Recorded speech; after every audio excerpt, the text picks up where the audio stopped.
Now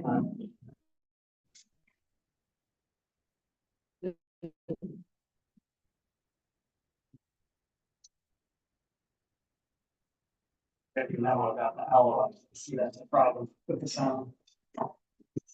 It was cool.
I'd like to go ahead and call the meeting to order. Is that good?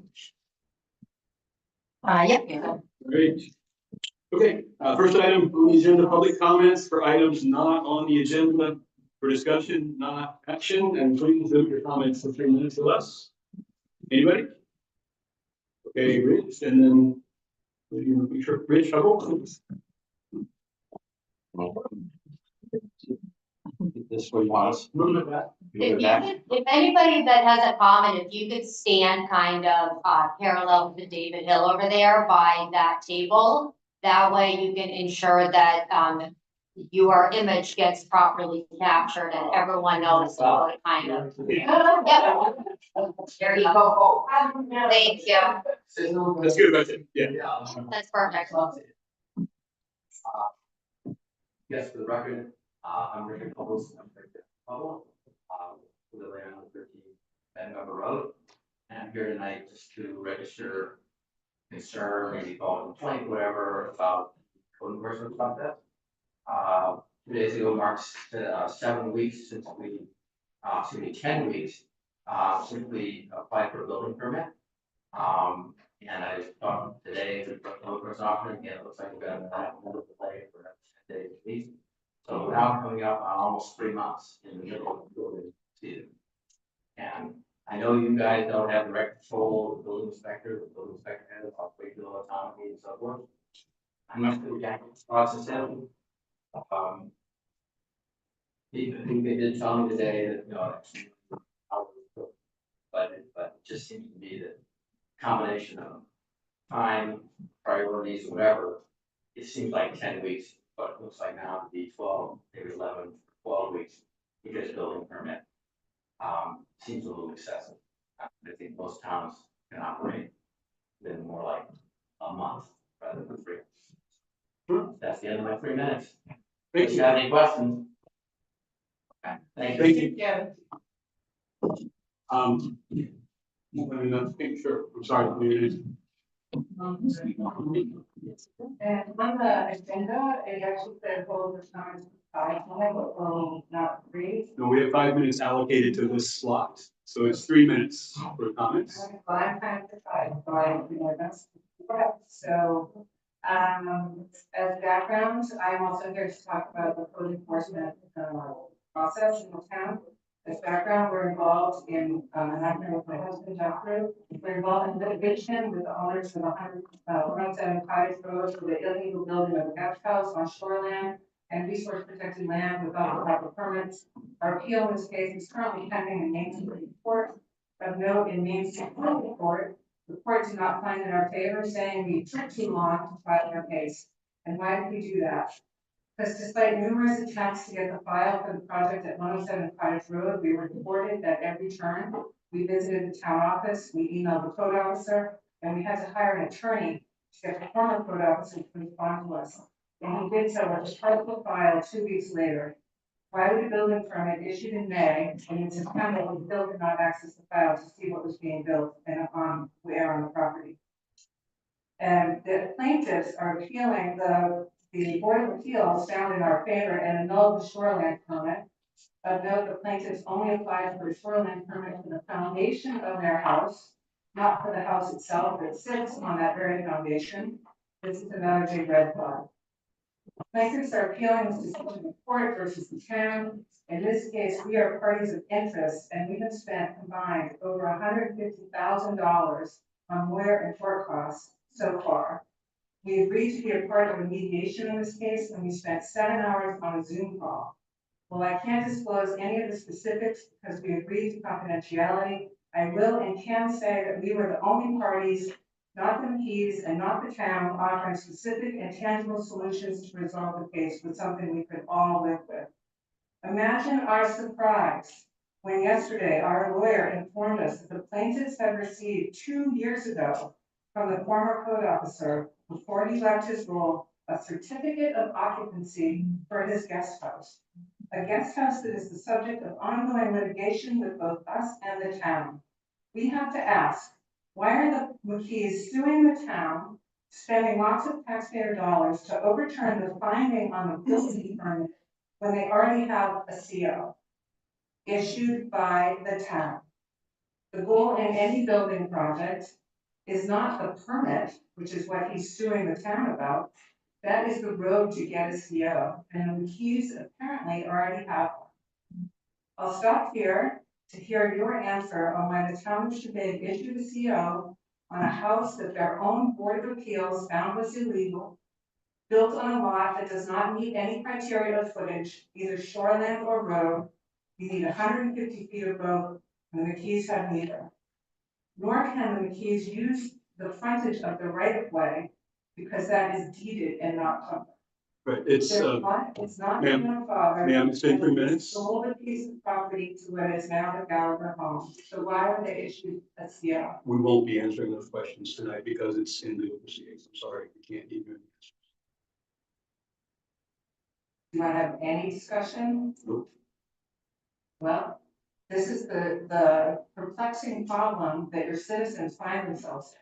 Thank you for your concerns. We hear what you're saying, but again, we cannot comment on this. Okay, the last thing I'll leave you with, because I took your I'm thoughts. asking you to stop now because you've already exceeded your 3 minutes. And I understand it's frustrating. We're frustrated as well, but we cannot talk about it. It's not fair to let one person go longer than 3 minutes and ask others not to. There, thank you. Anybody else? Okay, moving on. Town reports. Mika.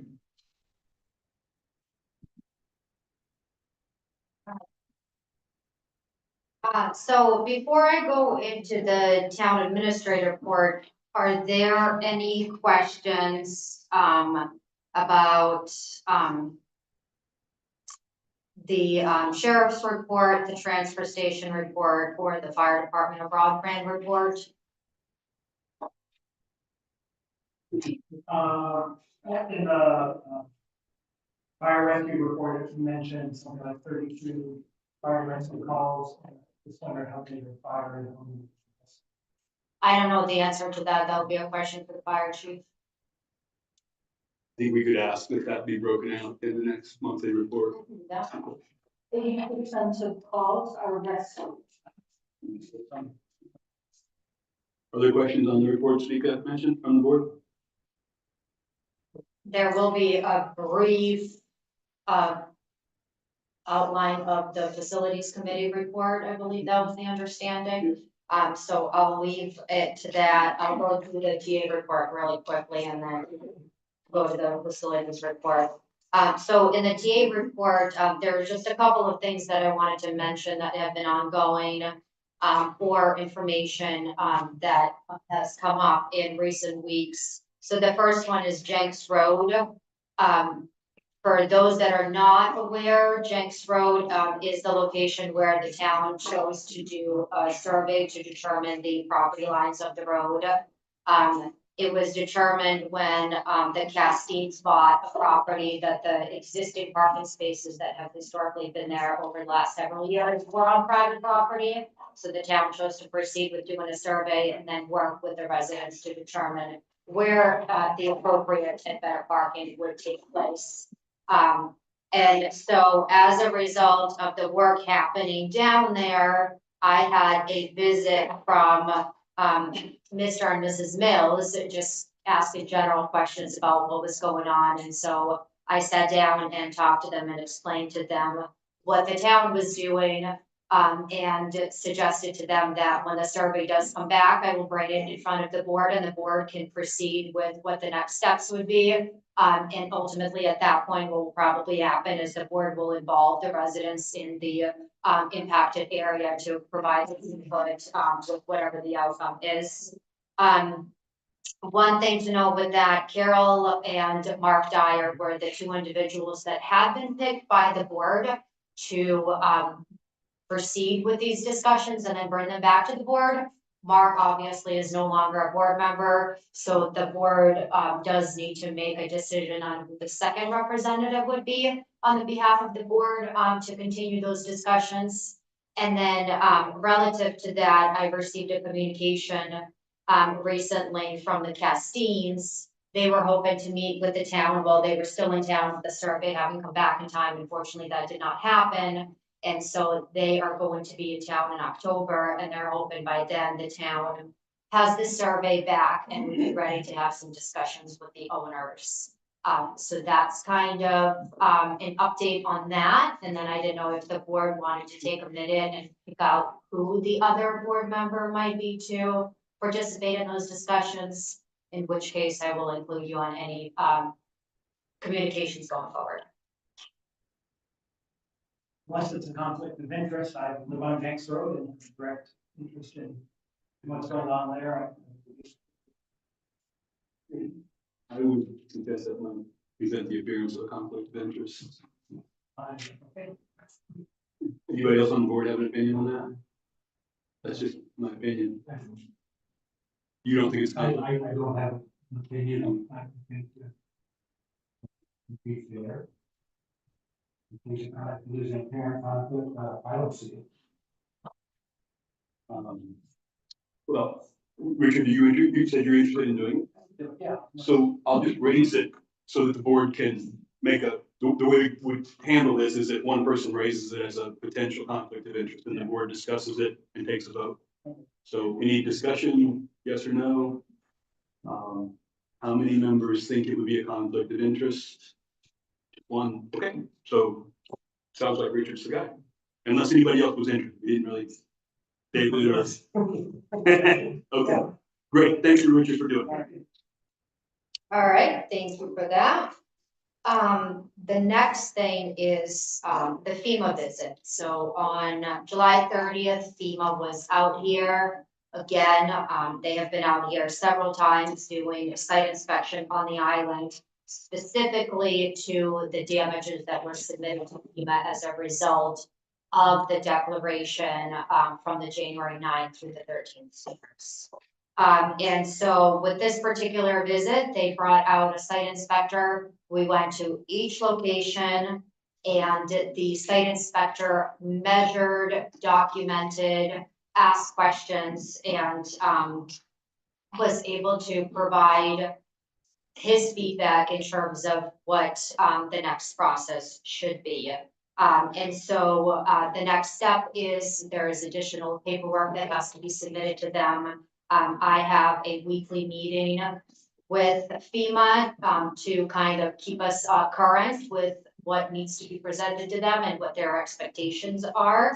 And so we have until September 20th to finish the part of the damages that they're referring to as debris removal and emergency protective measures. We are pretty much in the last phases of completing the documentation to them for them to wrap that up. And then once that is done, they'll have a better determination how much we could qualify for money in reference to that. The long-term part or the long-term work is really relevant to areas like South Shore Drive, East Shore Drive, where they're more detailed, more time consuming, more money consuming, long-term projects that they're referring to as permanent repair. That deadline is in September of 2025. Regardless of either of these deadlines, there are extensions that we're able to file. We just need to work with the representatives from the state and from the federal government to apply for those. At this point, for the debris removal, I don't see that there will be a need for an extension for the work that is required to be done at the end of September. But if it does, I will let you know. And then the only other thing kind of relevant to that is this is obviously taking a lot of time and effort on the town office part, me particularly. And so the discussion has been brought up in the past about looking at EMA director and having somebody else to step in terms of being able to cover some of this work. And so I hope that the board is able to start that discussion again and really think of whether we're able to hire somebody, if there is even an interest for somebody to take this on, and what that appropriation looks like. Any comments or questions from the board on that, Eliza? If we were looking at an EMA director, how many hours a week is that? So the EMA director has been Ralph, the fire chief. It really is, I think, difficult to determine how many hours. It's all relevant around the storms. And so right now, my biggest concern is the January 9th through 13th, 2024 storms are taking up a lot of time. If we're hit with one or more of these storms in the coming winter, that's additional time that will build up. So it's really difficult to tell what the needs are. They have become more increasingly needed than what's been in the past. Can you give an estimate of how many hours a week would be needed? So right now, I'm probably, without the site visits, putting about 3 to 5 hours. With the site visits, we're looking at up to like 15 to 18, depends on how much the communication is. Thank you. Sure. Yeah, I think we talked about this briefly, but I think it'd be worthwhile for the town to get some pre-qualify some engineering firms to work on some of these projects, because we don't have any in-house engineering expertise. It was a number of years ago, the town put together a pre-qualified list. And things, for example, South Shore Road, the residents there have done quite a bit of work, on their own, trying to get some quotes for what it costs, but particularly if we want to apply the grant, I think they're talking about a hazard mitigation grant, the second one. the latter grant, I think is. The September 25. The September 25, it's, the permanent work that the deadline is for. So if we're doing, for example, if there is any kind of engineering study or design done for East Shore Drive and the design would be implemented and permanently complete by that, September 2025. So separate from the, But it seems like we're in a position where we do. yes, absolutely. So I think, you know, what we did in the past, or the board did in the past, I wasn't on the board, but they ended up pre-qualifying a couple engineering firms, and that way they didn't have to go through an RFP process every time. They basically utilized them for specific projects based on the rate. And, you know, I think there's sort of different skill sets that we might need, so we put out a general RFP and see if we get a response. It's not, you know, and then we also, like you say in your memo, we have to figure out the money.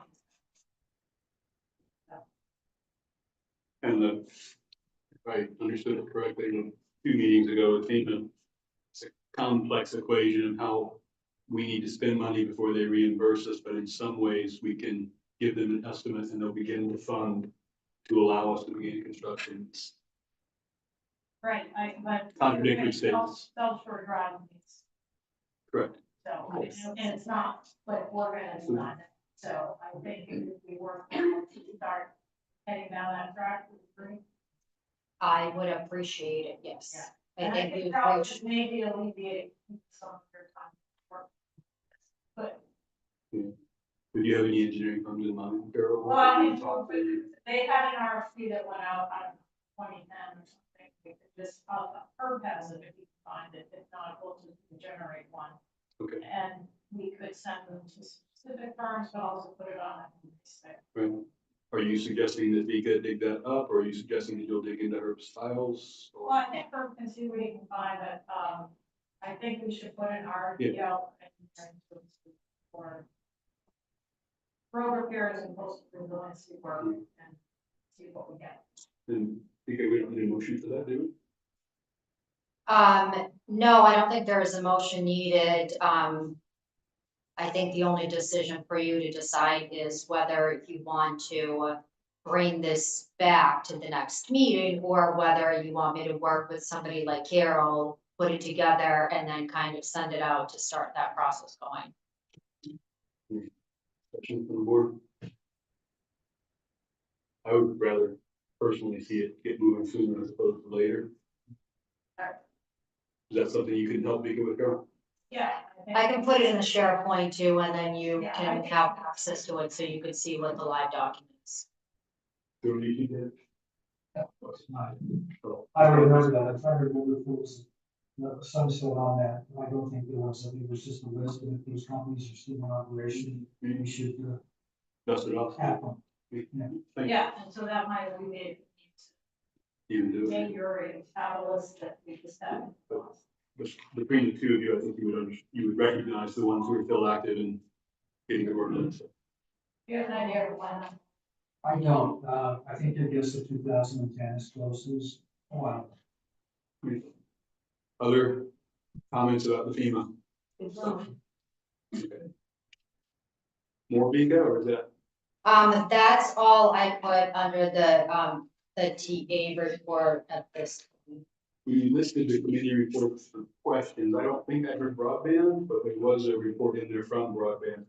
Yep, there was a report and I thought I had mentioned it. And so whether, if you have any questions about, so facilities is gonna do a brief talk about it, but whether you had any specific questions about any of the other ones that were listed in the committee updates. Broadband report was quite detailed and informative. It's appreciated. I don't have any specific questions on it. Does anybody else? It all sounded like good news, the uptake percentages, all that kind of thing. Personally, I don't like the fact that they're ahead of schedule, but that's just me personally. I have a problem. Great, guess that's it then for everything except facilities. There was a detailed inclusion in the packet from the facilities committee And I think Dave was just gonna talk for a few minutes about it or answer questions. If anybody had questions, Dave, do you? Did anybody on the board have any questions regarding the items in the packet from the broadband committee? Again, very detailed, very complete. I think the next steps are to begin looking at funding and then for the board to spend some time in the near future talking about how to prioritize all of these projects that are in front of us. Any questions from anybody in the public regarding the packet item on the public safety building? Dave, anything you wanted to share that wasn't in the packet? Our intent to compile this, is mainly a summary of the work we've done for the benefit of new board members. So part of the public meetings, we have not a lot, but this is just intended to show the work we've done over the last 2 years. Process, consultant hired, and recommendations come up. So, don't expect an answer on it necessarily tonight, but it's information we want to offer in cooperation with other town projects that are ongoing. It's not really meant in competition, but in the spirit of long-term municipal planning, I want to give you all the information. We remain available for public comment.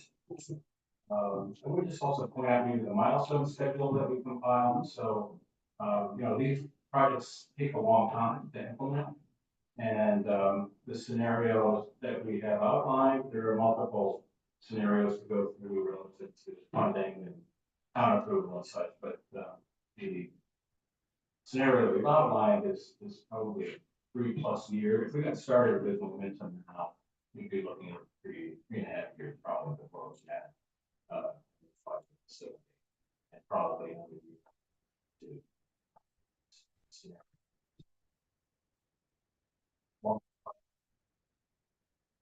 Appreciate it. And I would add, okay, Carol has some too.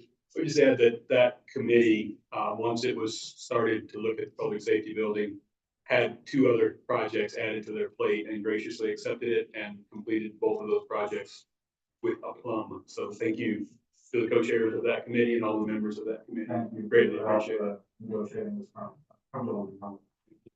And Carol, you had something, Dave? Yeah, I just wanted to ask, given, if I understand this correctly, the design work and sort of interior materials and design of the buildings around for 5 million, and then the new renovation of the existing office. So total cost is 7.5 million. Round numbers. So that would be a chunk of change for us to come up with. The community, do you have a sense of, what kind of funding where in the design process do we have to be to pull out funding, and then that sense of what part of money and what kind of contribution the town would need? Not exact dollars. We've been talking to Port City quite a lot about the process they've gone through on other municipal facilities. One instance they've outlined is when going for the federal or state funding, they enjoy seeing skin in the game from the local municipalities. So one pathway and the milestone schedule presumably that there may be approval municipal bond or some sort of that. Maybe it's a quarter of the money I and then we use that to go. Doesn't prevent us from asking or pursuing other funding sources prior to obviously they get So how have other towns like ourselves, small towns, and funding their projects? Are they earmarks? Are they grant programs? Do you have a sense of where the money's coming from? Not specifically. I know there was the town, who was that, was it going, Freiburg? And I can explain it briefly. Yeah. They actually asked directly for $5 million on a project, $11 million total project. They secured a $5 million commitment. So funds. Then they subsequently, they went for this, for the rest of the money. So that money was that, so. Different pathways for which money comes first. City, we're hoping to work with the finance committees. I think see what debt service the town can take in what time frame that we would be able to use as leverage for the funding opportunities. There's more work. Other questions, Richard? How does the scale of this proposal compare to other towns similar to our size? 450? Great question. Ward City just finished the Cumberland Fire Station right there in square there, area. It's obviously much more intensive than ours, bigger. It's got some community meeting facility, things like that. So, I mean, we did ask them to tailor this to our size town. They did look at our unique island needs, present and future. There was I'm trying to remember the other small town. This was probably of their portfolio of maybe 10 or 12 municipal buildings. This was comparable to the lower size community.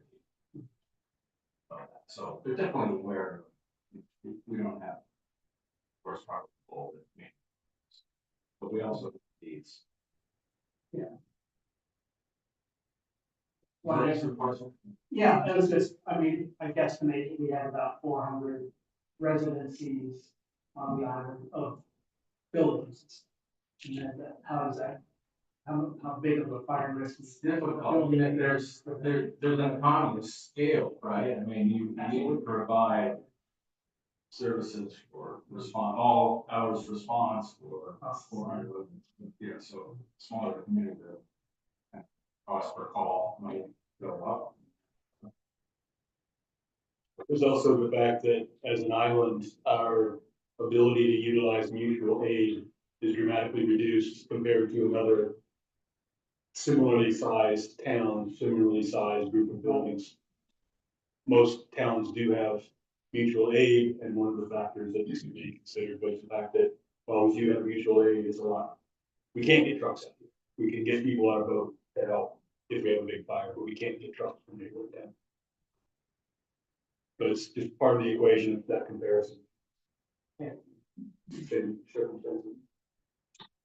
Other, yes. I was really struck by the fact that while it looks like we can fit all the trucks in the rescue station at this time, trying to get them out in a timely manner is difficult. And looking in your report about issues of exhaust and things that are really needed, for example, turnout gear needs to be in a separate location. It was really helpful to see not just, it's always possible to make do with what you have, but looking at what should be the safety of people was really helpful point for taking a look at why we need to move forward with this. So thank you, that's very. The Sure. town office has such small square footage. It is. Yeah, if you look at the program numbers, they're actually operating 25% of the square footage that the architects are putting down. Mainly record storage. Carol? Yeah, and I guess in terms of the next steps, you guys are sort of, you're at the end of this preliminary study phase, and the next step would be to get into a more deliberative design phase, is that right? And so, and you're looking, if I read the channel correctly, you're looking for some direction from the town. Well, we could keep momentum with more public information sessions. We could have a public workshop. I believe we have scope left for the architect to do one more formal presentation to either you to the board or a public workshop format. That's probably the next step. Even before we go to final design, I think there's probably some public information. We were actually in the milestone, it's probably a year.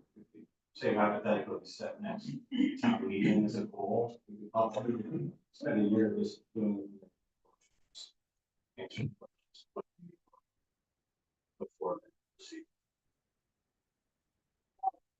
sort of getting at is that, so for the next town meeting, there sound that it might be appropriate some funds go into phase two. If we want to proceed. Right, and so is that a number you would provide the finance committee? Yes. Other questions from the board? Any questions from the public? Again, thanks, Dave and Beth and everybody on that team. Good stuff. Thank you. Yeah, cover it, Mika? Yes. Okay, moving on to regular business. First item, to review a letter to Maine DEP in reference to the shoreline stabilization of the Nottingham property located at 32 Center Point Road and take any necessary actions. Any comments from the board? There was a draft letter, I believe, in the packet.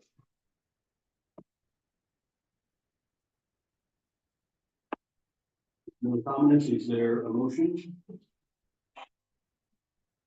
David? I'd like to make a comment. Yes. I think we received some comment from some citizens saying that this is perhaps premature, perhaps inappropriate, perhaps stepping beyond our bounds. I'm not sure, to tell you the truth, I am very confused by the issues. I read that the state does not want us to do anything. They're basically saying that the state would rather not step in to situations involving situations of this matter. And I'm confused by that. I'm not really sure that we need to jump into the fray.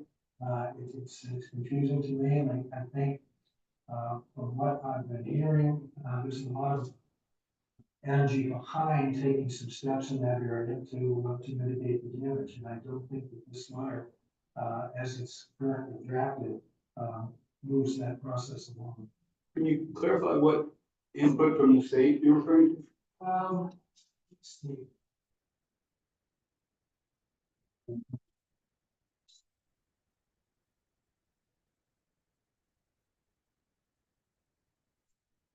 Too much stuff. Yeah.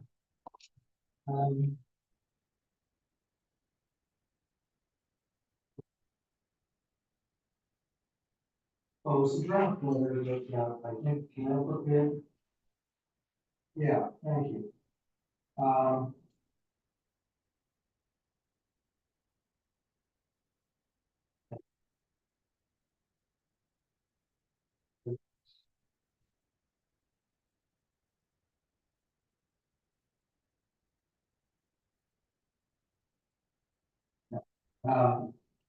The United States Coastal Barrier Resource Act of 1982, United States Code Title 16, Section 3506, was enacted to encourage the conservation of storm-prone and dynamic coastal barriers by withdrawing the availability of federal funding and financial assistance within the designated set of units known as the Coastal Barrier Resources System, CBRS.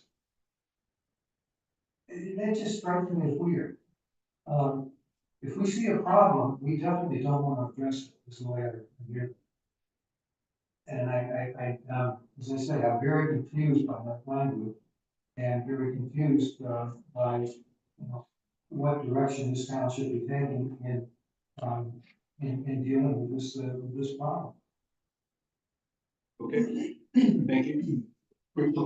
And I tend to agree with David's point there, is that there's good points in this draft of a letter about, concerns and that sort of thing, but I don't think as a town, we should present these to the state as a town opinion, is that some people on this board may have these opinions, but it's not representing the town per se, that we kind of put our foot in it if we do that.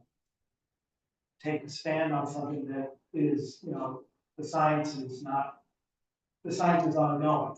And Carol and I, we talked about things and learn more, but I think there's still interpretations of things, like, for instance, I'm in the middle of the, not a bond property, I'm in between two good neighbors, I may have a conflict of interest, I'm even speaking here, but I have two neighbors on either side, and, I'm in a butter, and they are dealing, we don't want them to lose their house, we don't want our other neighbors on the other side to lose the shoreline.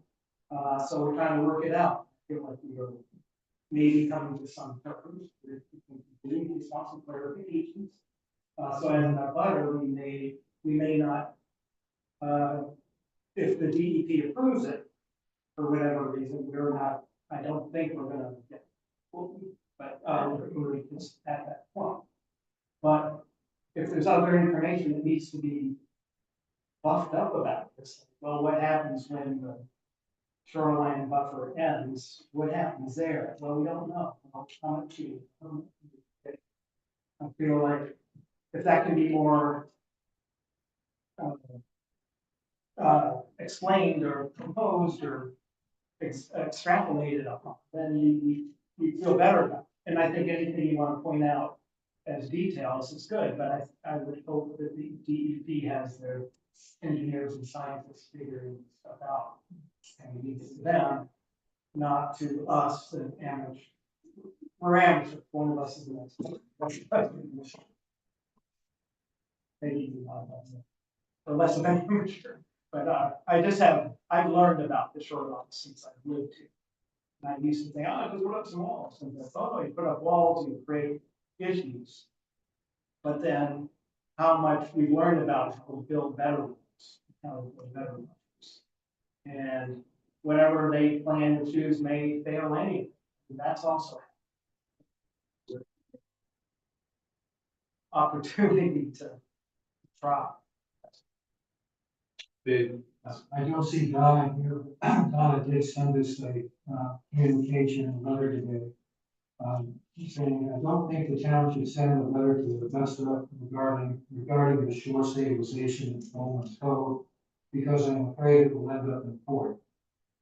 If it is turned down, the homeowners might sue on grounds that they have been singled out by the proposed moratorium that never happened, and that the town had not opposed the many other projects and recently contributed particularly the one at Hampton Beach to the amount of $25,000. Please vote no and let the state do its job, and I've signed Donna Dana. And I have a lot of respect for Donna's knowledge regarding this issue. well, I really see that this issue is bigger than just this one project, because we're facing this now again and again.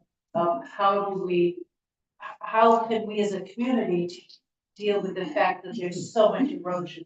And can it really be protected in a way that is good in the long term for coastal barrier reefs? And so I'm also having a hard time wrapping my head around it, because while it might seem like it's difficult for this one situation, it really has implications for the next generation, because we'll all be facing them. So I'm not proposing an answer in either direction right now. I just see that it's an issue here that is larger than this one project.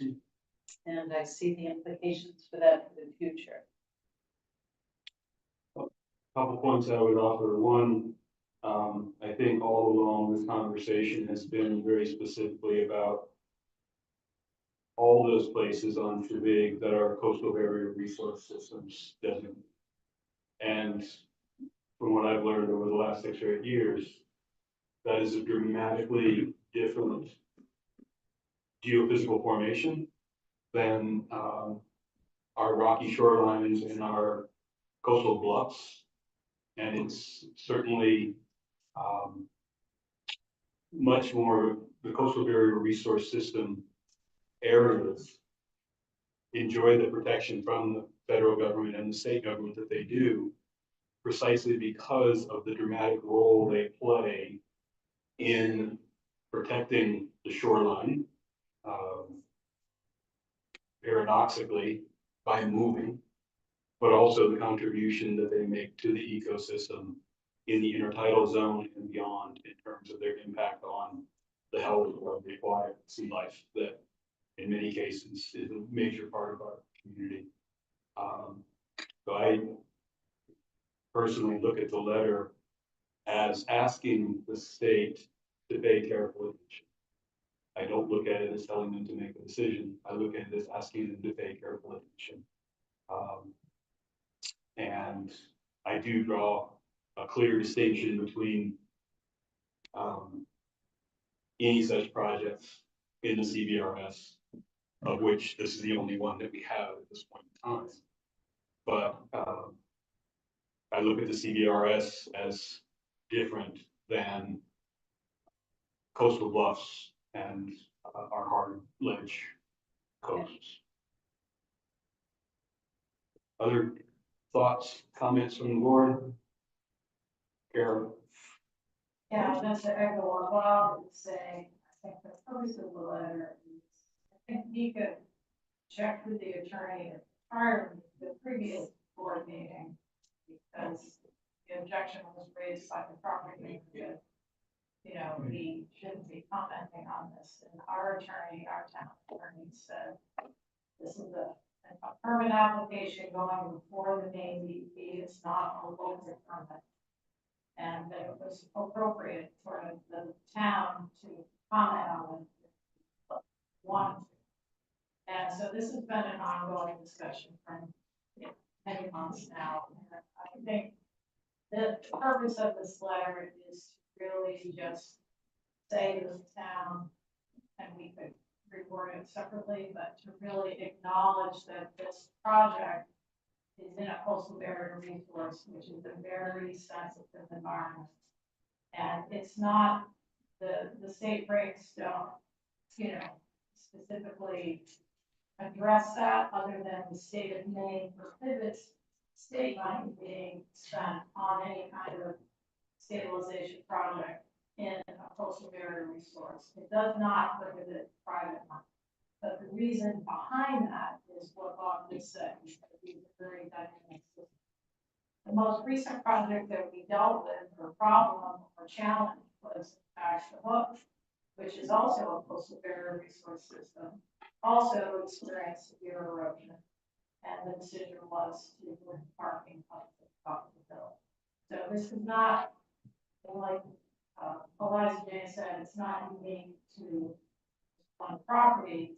The purpose of the letter is, as Bob said, to ask the department to really pay attention to the unique situation with the system, because it's possible that a barrier or a stabilization project could really impact the whole beach system, including Sandy Point Beach, not just the neighboring properties, but the beach itself. And that's a concern, because that's a resource that's shared by the entire community. So that is why I suggested we would submit that, you know, submit some comments, but it's the will of the board, it's up to the board to decide, and I think it's appropriate for the town to submit comments. I don't share the concern that the town's gonna get sued. But, I don't wanna twist people's arms if they don't want to. And personally, I would prefer to have you know, a consensus is in there rather than elected. So if the board is not all on board, then not suggestions. But I would, you know, encourage you to understand that the letter is really asking the department, please take care with this very important, sensitive, unique resource in their evaluation of the fund. And I think that's worthwhile. That's.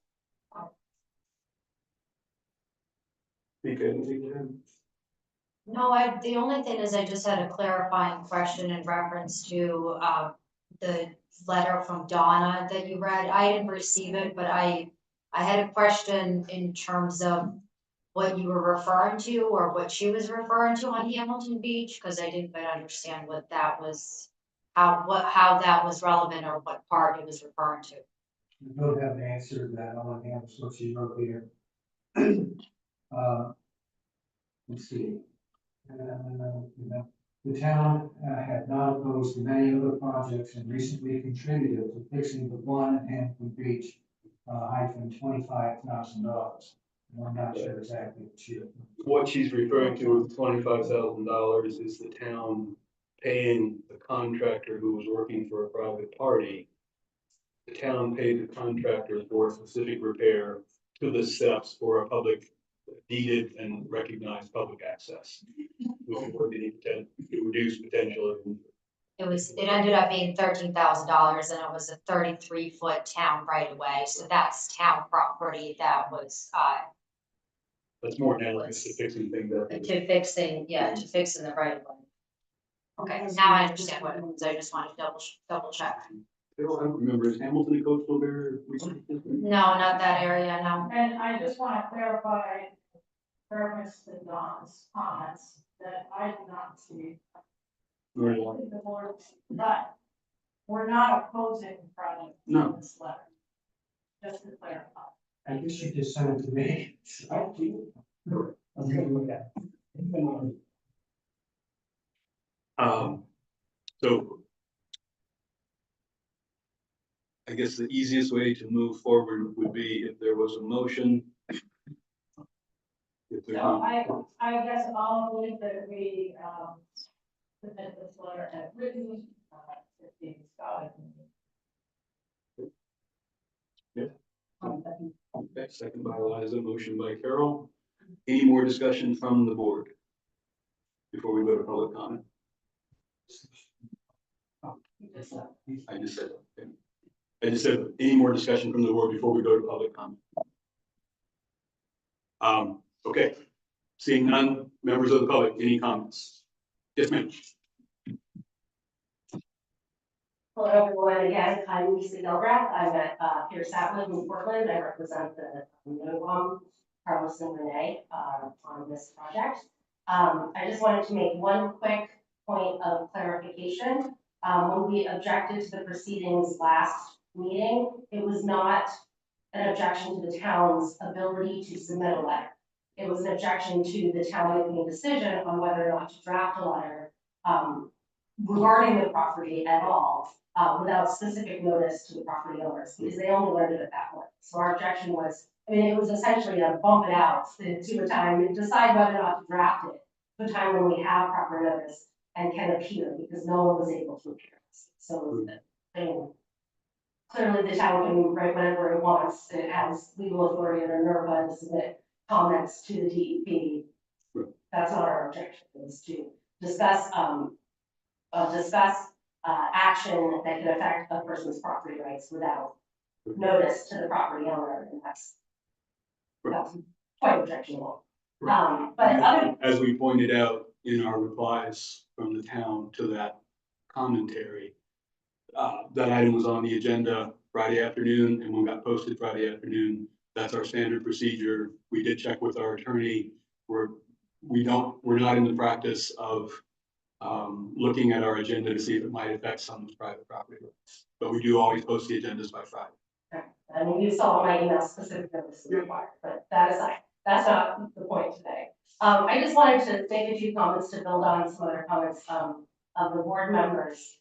There's a process here, and when we read the letter, it does smell like the town's taking an opinion and taking a position. It also, that's problematic for a number of reasons, because it's not the position of the town, it's the position of a few members of the board, but also there's a town process. Right now, we're in the DEP process, and that's an iterative process where you submit your application. The state experts have comments on the application. You revise the application based on those comments, and then the DEP considers it. So you have all of the experts and all the sister agencies looking at the project. Then, if it's approved there, then we come before the planning board, and that's when the town makes a decision, and that's when the town can put its print on the project. And so the town taking a position now, it not only feels like taking a position, but it also smells a little bit of like undue influence on the planning board, which needs to be able to make its own decisions on the facts before it, and not any preconceived notions of what the town supports and doesn't support. Okay, sorry. And just quickly on, the coastal barrier resource zone, DEP knows that, they don't need that pointed out to them again, and they're the experts here.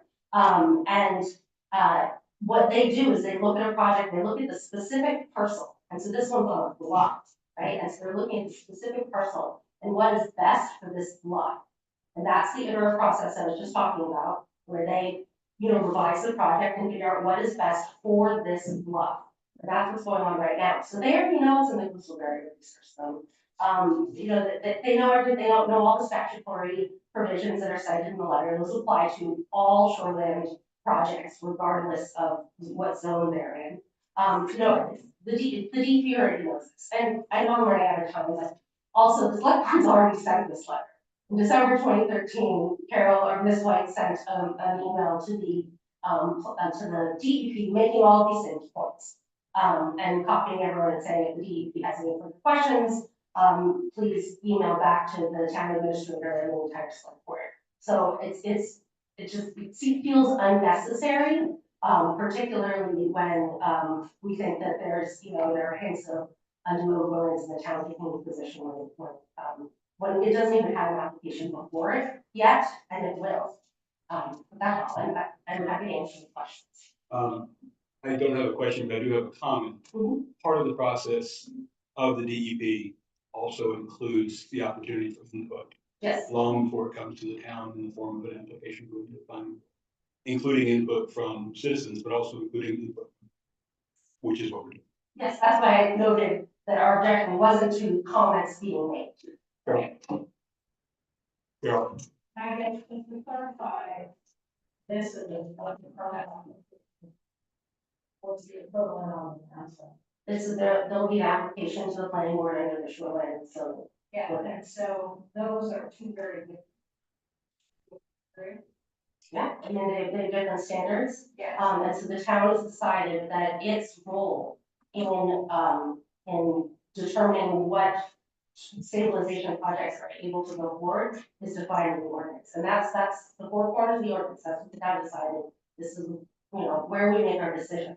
I think there are a lot of communities that are catching up to the stabilization project world. And I think, most towns don't have ordinances that specifically address these, particularly the natural resource concern, which is already about the natural resource protection act, or statewide play, right? And so things like, the potential impacts on the ecosystem is not something I'm throwing out really address. But it is something that is, that's right, and that is why the town, why we propose this letter go in on behalf of the town to the DEP to express our concerns as a community that these resources be considered. And that's why I think, that is the basis for this letter, which is a different process, just so that the community is not confused. The application that's going to go into the planning board is a different set of criteria. Yes. That is not the same as a permit. And I think that's an important distinction. It is, and that's precisely because the DEP are the experts. So the DEP has an entire staff of folks with high upper levels of education and degrees, and they look at these issues. And then the town looks at town issues that are set forth in the ordinance, and they have been doing this for years and years and years. So that's our point. DEP, they got it. I have full confidence. And also, they do encourage input from towns and citizens, and that's what we're providing. And also, we were elected to represent the town.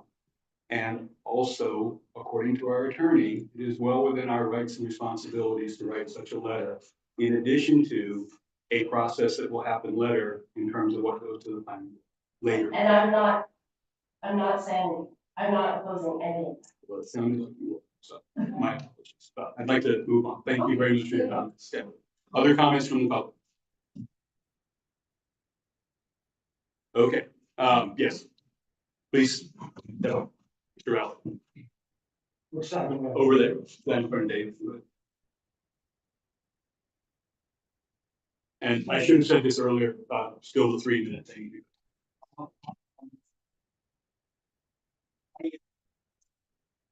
Hesitate to say, but I believe I have a responsibility. to say something.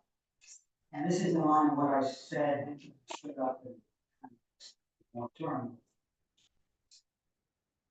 I would urge the select board as the government of our town to step back and think about what are we communicating to our community?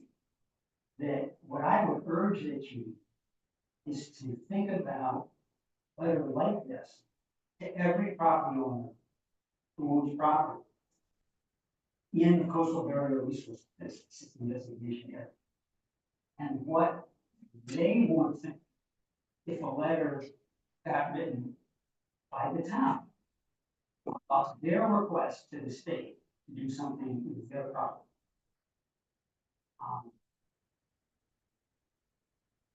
I don't know anything about the particulars of this, really don't. So I have no opinion. But I do know that this letter says to me, if it was my property, it says my town is opposing what I'm trying. I think that's a posture that the town ought to be very, very thoughtful about getting into. Because we are in this together. And it's very hard to feel like we're in this together in communications like this. Thanks, Tim. Other comments? Hi, good evening, everyone. I'm Tim Forrester with the Flag Catcher on behalf of the applicants. So I drafted the application for this project, and I just wanted to give a short summary of where we are. Originally, we had 3 applications that were submitted, 2 of which have been withdrawn. We are in just a single application. And we've received comments from Department of Marine Resources, Fish and Wildlife, Maine Geological Survey. We've taken those comments from the agencies, addressed their questions and concerns, drafted a revision, which was sent back to DEP, which they are now considering. So this is an interactive process. So we're currently waiting for them to send any additional comments they may or may not have about our latest rendition. And the reason why it goes that way and why nothing else has come before the town is simply because I don't want to have multiple copies of plans being distributed around, potentially being used.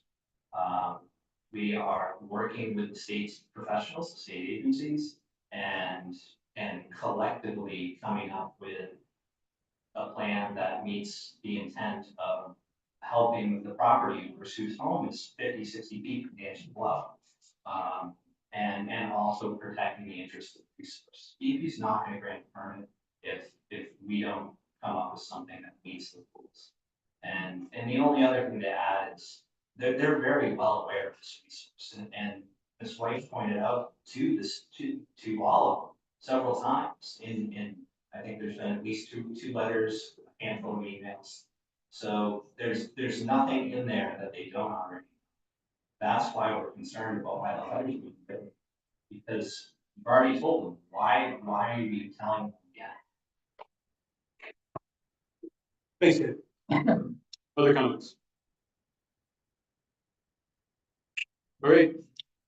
There's a motion on the floor. It's been seconded. For a vote. All those in favor of the motion? All those opposed? I'm sorry, what was that like? Yes. Oh, okay. All those in favor? A little bit slower here. Okay, 3 in favor. All those opposed? The motion passes. Opposed were Carol. But as I said, I'm not, personally, I think I'm not comfortable submitting a letter if it's, Not again. if there's. Would you like to suggest another motion?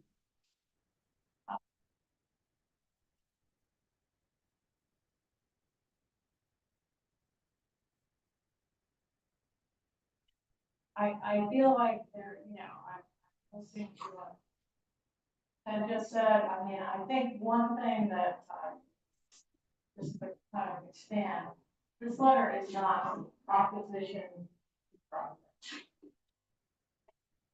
About the resource related to this project. It's in support of managing resource appropriately. And I think the applicant is aware that the department is proposing to change the rules and has proposed to require maybe perhaps some more restrictions in a coastal area resource protection zone. So, you know, I guess the bottom line is I would withdraw my motion and I would like to reconsider the motion because I'm not comfortable submitting it and under the rest of these two guys don't want this.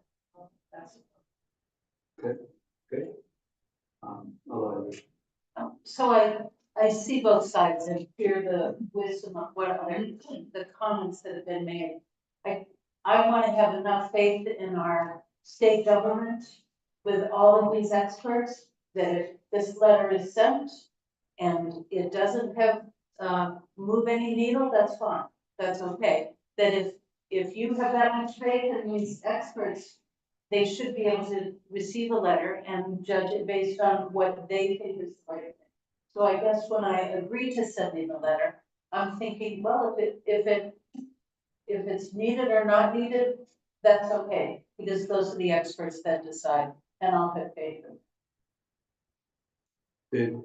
The appropriate thing in this case is someone who's voted in favor of this motion to make a motion to reconsider. I'll make a motion to reconsider the draft one. Is there a second to the motion to reconsider? Okay, David, second. I would offer the comment that I too do not view the letter as an opposition to this particular project. I view the letter as a request for the state, but more broadly as a request for the community to dig deep and think about how exposed we are and how painful it is. And I'll refer back to the pain that we all went through around the hook and what has happened down there and what, in my mind, is clear what would have happened had we moved forward with the protection down there. They're not analogous situations. There was no private home involved in that situation. But the coastal barrier resource system designated areas in the state play a critical role in our ecosystem and are not only under threat from sea level rise, but are a part of the logical response to sea level rise. And at the same time, we need to honor the ability of people to protect their private property in the most appropriate way.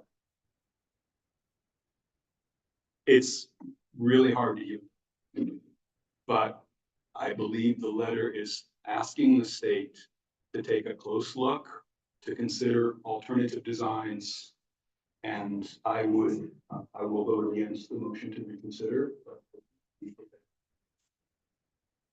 other comments from the board?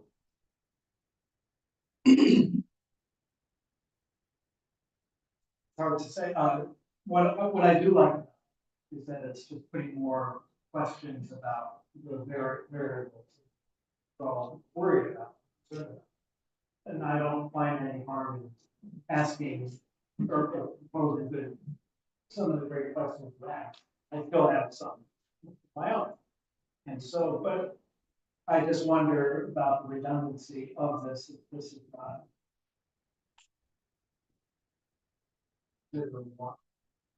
Are we just telling them that we are more sensitive to these things? Why are we telling them? I Let's don't, start with having a I public guess- forum. I guess I don't share the confidence Yeah. that these folks have provided tonight that, you know, science and good judgment will prevail. I think we experienced it ourselves down in Venice Cove, as a community, as a town, with some of, you know, So I've had some experience that, not always are maybe. And I think the town, personally, I feel the town has an obligation to speak up and try to protect this resource, which is not opposing the project. It's trying to make sure that whatever is done there has the least amount of impact on the natural system, because that is a unique environment that is of national significance. And that's where I'm sort of, I So there's a motion on the floor to reconsider. Any other specific conversation relative to that motion? It's been seconded. All in favor of reconsidering the motion, please raise your hand. All opposed to reconsidering the motion, please raise your hand. All right, the motion to reconsider does not pass. So the motion to send the letter has passed. Okay. Thank you. Thank you all. It's a very, very difficult topic to talk about. All of this.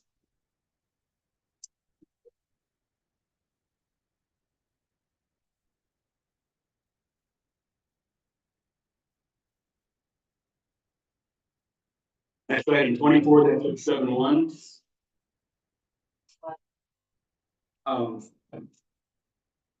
Not really the time for it. This is the general comment. You had a time for general comments earlier. Can it wait till other business, or I just don't want to open up the conversation again on an item we closed. If we can avoid that. Thanks. To discuss the proposed changes to the traffic and parking ordinance and take any discipline was a large item in the, very important item in the packet on changes to the parking ordinance. So, any comments from the board on that document? Proposed change? I love it, Okay, please. all of it? Yeah, actually, I thought, I'm, as someone who's down at the Stone Wharf a lot, see the need for safety and a lot of that change is important. Looking at the need for safe parking at locations around the island, it's good to move forward with a plan that's been supported, I think, in the community for quite a while. Other comments from the board? I agree with what you said there. This is long overdue. I do have one question though about the, no overnight parking on city town roads, such what to do. Just by my own observation, there seems to be a couple of pressure points around the island where that's a problem. This is really need to be an island-wide ban. What are the pressure points, which are just out I of would curiosity? say, on South In the Coast, villages? the Massachusetts colony. Yeah, Neck there is tight, and it is a little bit dangerous, but it also causes people to have to slow down. It's like a speed bump. other comments from the board? Just saying. Other comments? Oh, I'm sorry, No. here. Well, right now, the ordinance is written that this would go, this parking change would take, some of it would take place through Labor Day.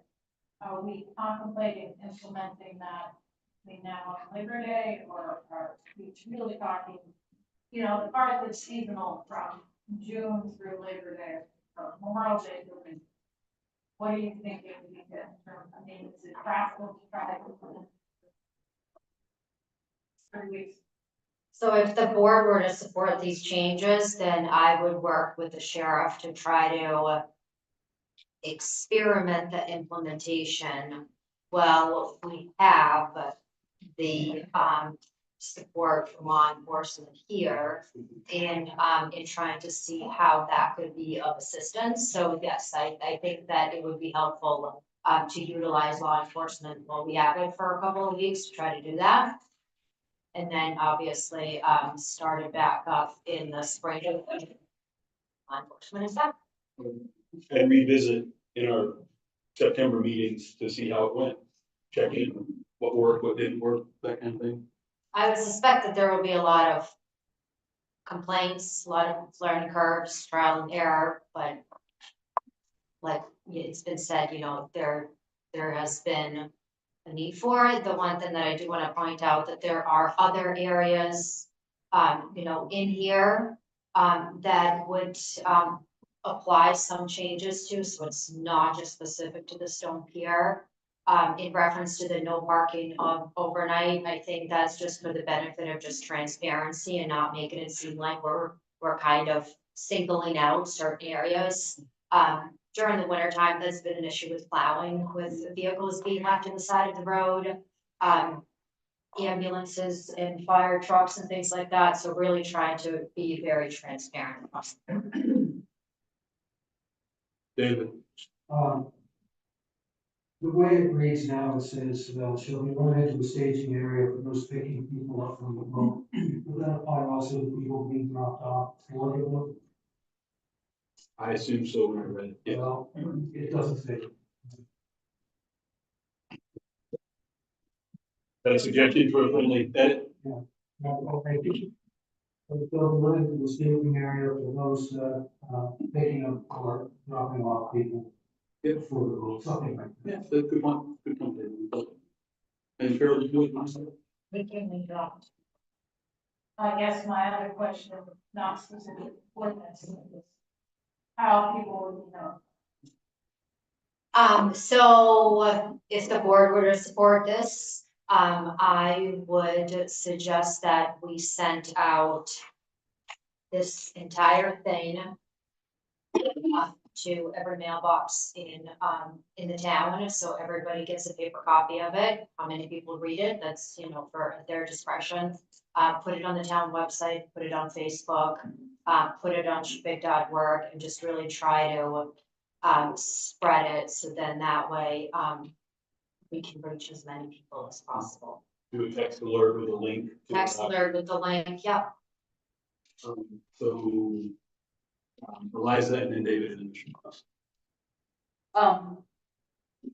I love the idea of trying it out between now and Labor Day to see what works, and I think that would be actually well received in many ways. I am concerned with the diagram that's drawn here, because I think we need a larger circle, maybe taking out some of those parking spots to make sure that's a wide circle. I can see at times possibly two cars trying to be next to each other going around in a circle. In any event, I want to see it tried out and see what will work, and have that communicated to the community well. I think the beauty of this particular ordinance is the select board can make changes, and so I think the right thing to do is implement the changes that you want to see.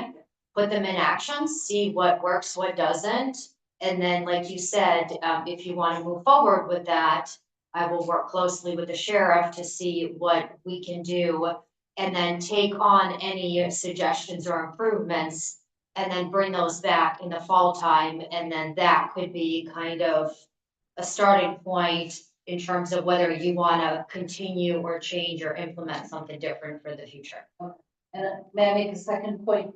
The spots for the commuters, I would propose that doesn't start before Labor Day, because trying to get commuters identified and stickered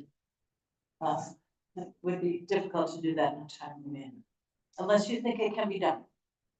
I think that the biggest thing with that is to blocking off those particular areas, and then this particular ordinance, as it's written, is really putting it in the discretion of the town administrator to make those determinations. So in my eyes, how I look at it is it's somebody that works full-time on Shebig, commuted from Shebig, working full-time, commuted to town, not the other way around. And it would be a very simple, we could order a couple stickers, and then they would have to put a sticker on their car, and then that's how we could designate who is or isn't able to park in those few spots. And if I read the, So, I'm sorry, Carol, but, we're kind of in order here, and David and then Richard and then Carol. Just a very quick, when you send it out to people, make sure that the The new areas are highlighted, and don't fall into, all the same font. So if you can do it in color, that's great. If it's not in color, make sure that it's bolded as new sections. Okay, so, and Richard and then Carol, and I think before we go to public comment, it would also be great to hear what Austin has to say. Want to recognize that, if you have anything, so, but Richard and then Carol. Just briefly, you may have answered this already and I missed it, but is there a plan to quickly get up the right kind of signage and markings and everything? Can that be done? 2 days, a week, or whatever? So as far as signs being ordered, that obviously takes a little time. I don't know whether we could have the signage in place, by Labor Day.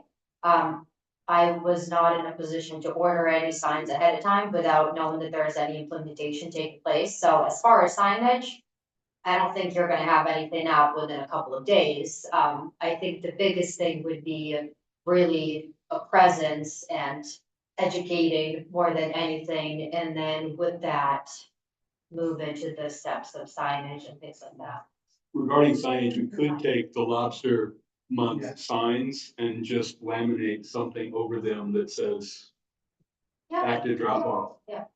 We could do that tomorrow, I think. Yeah, So, it's gotta be demarcated somehow. Yeah. so, I'll stand there all day directing traffic. I just wanted to make sure I'm clear that the, restricted parking where the lobster trap loading is Labor Day, Memorial Day to Labor Day, but commuter parking is year round.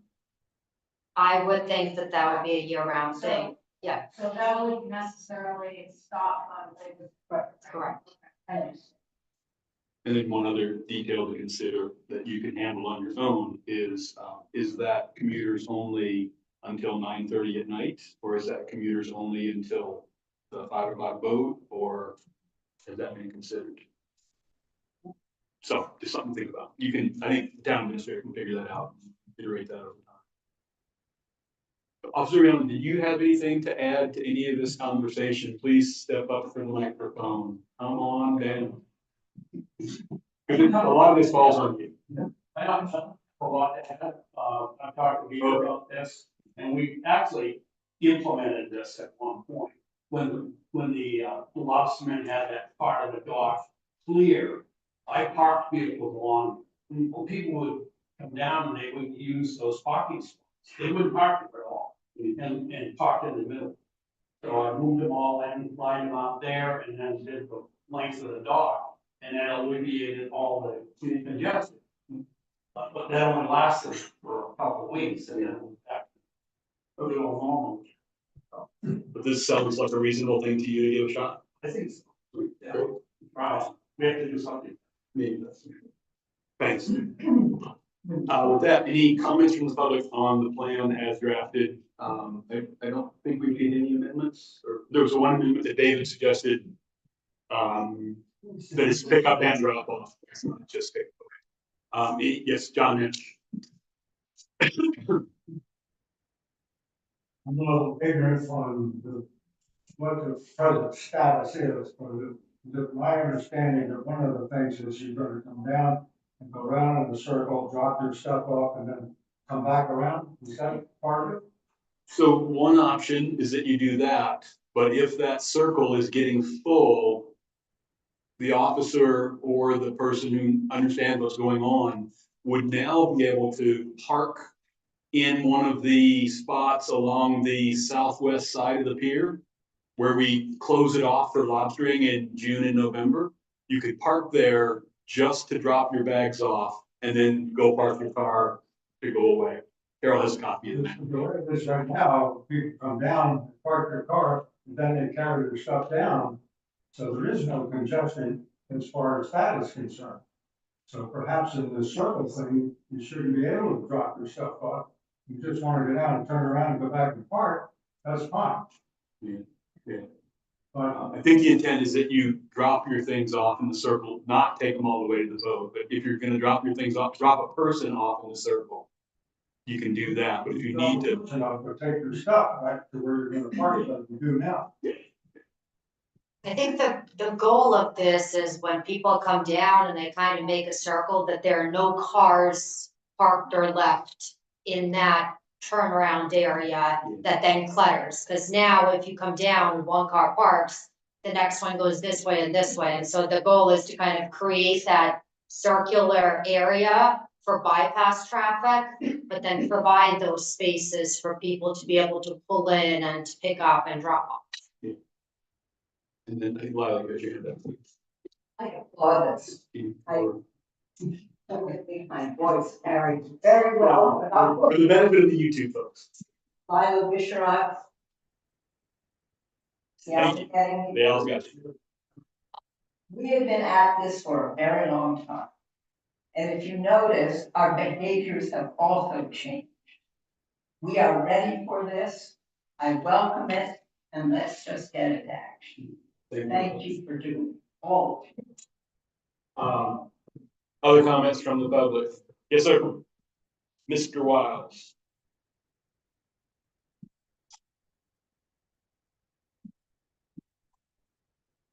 I also applaud you on what you've done.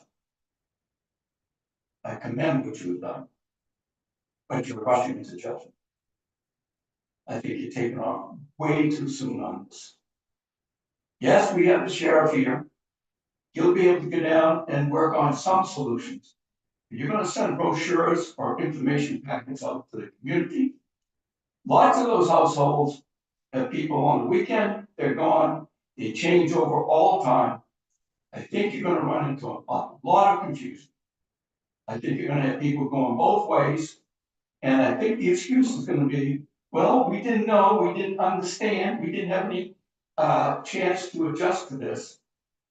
I think you really have to start slowly, educate, take it easy, do a little bit at a time. I was asked today, define what a commuter is. What is a commuter? Is it somebody that works 5 days a week? What are the hours? So, you know, I've been with this for a long time, this project. I would like to see you slow down, slowly implement it, get people on board. If we're confused a little bit living on the island, what about others that do not live on the island? Come here for a weekend, a couple of days, and pick up people. So once again, thank you, and think a little bit before. Thanks, Jerry. Other comments? Sure. Jerry, could Carol ask you a question? Sure. So the question I have is, when you say slow down and implement slowly, what do you mean? You mean make no changes down there to traffic flow or I parking? think you have a good plan, but I think there's going to be some problems with some of it. And let's work those problems out at a slow rate and all at once. I look after Labor Day, even when the sheriff is not here, that as a town, we try to work this out piece by piece. Up through September, October, and say, oh, my goodness sakes, that was a problem. We've ironed it out, now we can go on. I mean, it seems to me that, There are people lined up. Yeah. Okay. Thanks. That's just my Yeah, thanks. Yes, Ms. Wiles.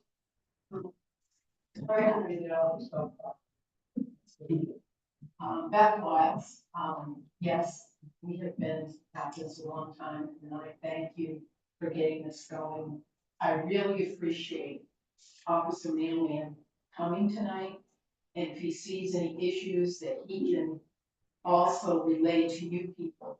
But sending out the ordinance as a whole, I don't think that's where you want to go right now. I would like to see the bullets of what we're doing and the reminders of what we should be doing.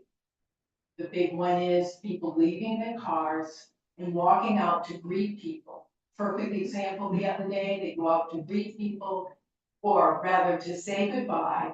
They take a picture and then they go back to their car to get an oar so that they can have an oar in the picture. And everybody's trying to move around. This is what we did in the 50s and the early 60s, because we didn't have the car problem. Or somebody stopping and chatting with somebody while everybody's trying to get out.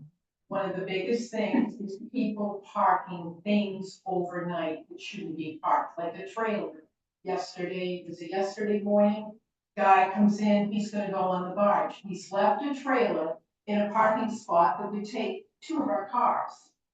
And he comes down in his Jeep and he plans to hook it up.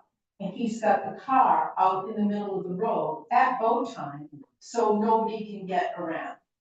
You happen not to be there at that time, but these are the things that should be, we've got to remind people that unfortunately, we have so many cars now that things like greeting and saying goodbye, you're gonna have to do with someone else. So we need to say your cars should not be left unattended. Is that in the ordinance? Yes.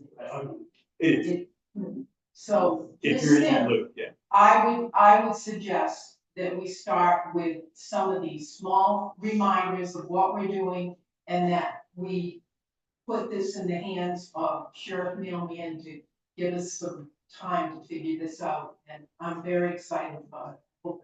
Thank you Thanks so so much. Other comments? Yes, ma'am.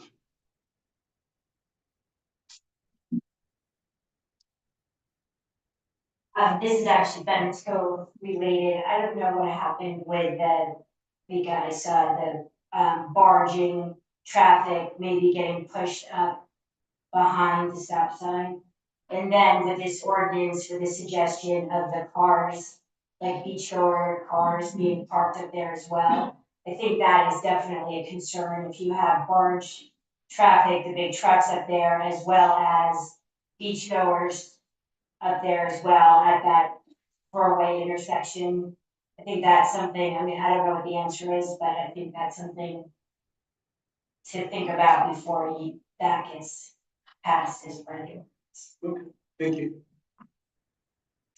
More comments?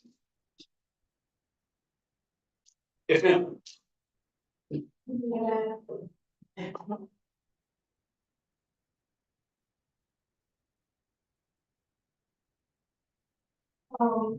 I'm looking at section 108.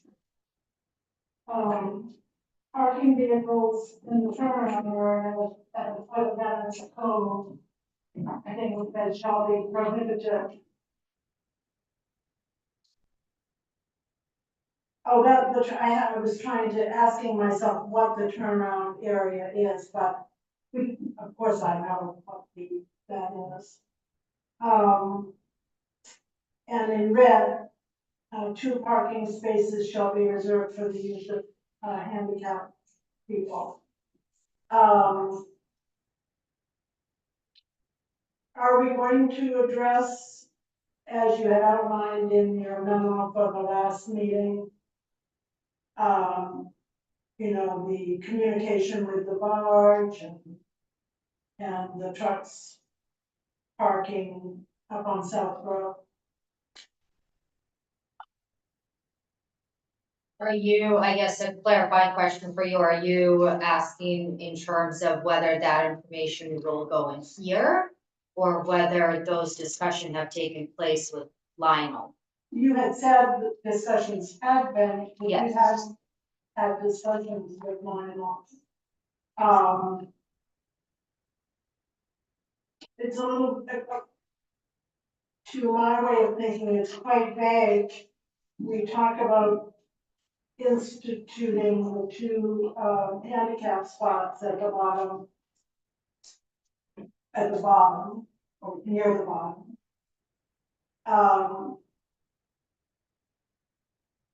Are the trucks going to continue to stage on the Bennett's Cove Road? Is that the intention? No, there's no intent there for, so the 2 parking spaces, all I was trying to suggest with that is in allowing marked handicap spots for where the parking currently is to mark them handicapped, so then, more handicap accessibility is available at any given time.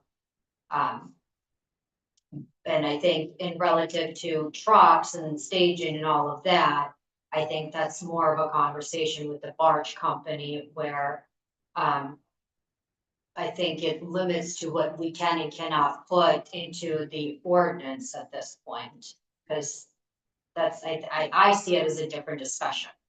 The way I read it, Jackie, if I could, I think what you're asking about is a longer term conversation that's involved in the entire overall look at what goes on for barging. So that concept of having the trucks located elsewhere remotely in radio contact, I don't think that's addressed in this particular revision of the parking ordinance. So there is one reference to it, it's in section 104 under town roads. There is a section E that was added, parking shall be allowed on South Road near the intersection of Deer Point and Bennett's Cove Road in the event the vehicle needs to wait for the barge. No overnight parking shall be permitted in this area. So it goes back to kind of the conversation of, no parking on side of the road. In this case, it's given specific permission for parking for that use, but not allowing for overnight parking. Carolyn and Mike. So is that intended to be, I guess I see that as staging as opposed to Correct. parking. Yes. So it says parking. And I think, to me, that's live parking or live staging to go on the barge, which is different than parking in an unattended vehicle. So I would not actually put that in there because this is, well, it's a traffic and parking ordinance. So either I would change that language to staging. Or just take it out. The whole purpose of being in it in the first place is because of the argument that we make in early, in another part where there is no parking on the side. But then we as a town taking the initiative to allow on the section. And so I was kind of putting it in here. I agree, staging is a better word. To really be more direct in what it is for, but also covering, allowing a use on one type, on one road for one thing, well, listening, it can't be allowed in other areas. I think we called it attended staging, driver attended staging, something to that effect, to make it clear that you don't get to park and walk away. Would that work for the board, that revision? I think that's important to clarify. Yeah, but it doesn't get at the point, so Jackie, your point about radio communication between the barge and every truck, so that no truck comes down, that's later. That's not in this. Within, what time period later? There's a engineering study underway, I would assume it would be covered in some of that work. But do you have a time frame by which we might have radio communication between the barge and all trucks? I wasn't aware of it. So in the communications that I have, and I think this is kind of really getting away from this discussion a little bit, but in the communications that I had with a barging company, the barging company has been contacting the sheriff every time the barge was going to be coming in. So at any possible available time, the sheriff has been going down there to try to make sure that there is some oversight in reference to that. As far as radio communication, the company implied that they will do their best to communicate with the people and let them know that the time that they need to be back at the barge, but not several hours before. The difficulty they said they run into is that who's coming on the barge, that particular captain on any given day isn't gonna know exactly every vehicle, that they're there as the captain. It's like almost knowing exactly every person that's coming on to CTC. They can't always make that connection, and they don't always have the phone communication or radio communication accessibility. So that is not something that they were able to guarantee to us. They were able to say that they will do their best in working with the town to make sure that they communicate to those utilizing the barge to make sure that they can drive down to Bennett's until their barge time, but that they can't always control what the drivers choose to do. So I think in reference to his point, if that is something that is gonna be implemented, I think the town's gonna have to have more involvement in that, because we can't be physically in those vehicles at this point and have that kind of communication accessibility. I don't know if that makes sense or helps answer the question. More or less.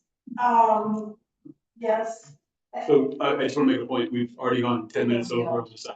I just wanna, if I may, I hear you. And I hear your concerns, and I share them as all members of the community do. And, this parking ordinance, traffic and parking is not of the scope that can take care of that. Sorry, but I hear you, I just want to. I guess, I feel grave disappointment because we got outlined, in that memo for the last meeting, which made it sound. We can't do it yet. In progress. Well, and I think the point of that is, we're working with the barge company is willing to work with us, we're not gonna solve those problems overnight. But they're willing to work with us to encourage them to stay or stage up there. While also being very transparent that they're not going to have control over everything that the drivers do. So I think it's just, we gotta. One last point, and it relates to that rec center outing to Bennett's Cove, maybe a month ago. I think I made the suggestion at that time that the barging company work with the town, and the town kind of publish a barging schedule. And I don't. This is Jackie, this is not parking. Thank you. Carol. In reference to jury and best comments, and I'm sort of like, yeah, Bob made a mistake on it, but it seems to me that a practice that we've used historically is to limit permanent, daytime parking when the freaking out on the trap. So I would suggest we try that. We've done it before, so it's not a really change in practice. The people coming and going as transients don't know how it works, period, so I don't see that that's any different. So if Bob thinks that we're trying, and I was down there one day when we were backing into those spots temporarily while the boat was coming in and then leaving. So I think that part of this project is worth trying for the next couple of 3 weeks. I do agree with Beth that maybe sending out a more abbreviated version of these are the things we're gonna try. It's kind of the scope here, pilot project. And it could be pretty straightforward, and that, please do not, leave your vehicle unattended. Do not park your boat trailers hanging out the road, some basic things like that. And that the goal is to keep the flow of traffic going on the Stone Pier. I think we should implement it on a short period of time on a trial basis, because it's only, I think if we were trying it just because it looks good on a map, but actually in practice, it may be part of the advantage. So I think it's worth trying. I could see holding off on the commuter parking for now, because I don't think it's critical, and I agree, maybe we need some specifics about how we're gonna assign those spaces. And I also think it's important that we notify the contractors, the people coming over, not just the island residents, but people coming over, because frankly, they outnumber some of us going the other way.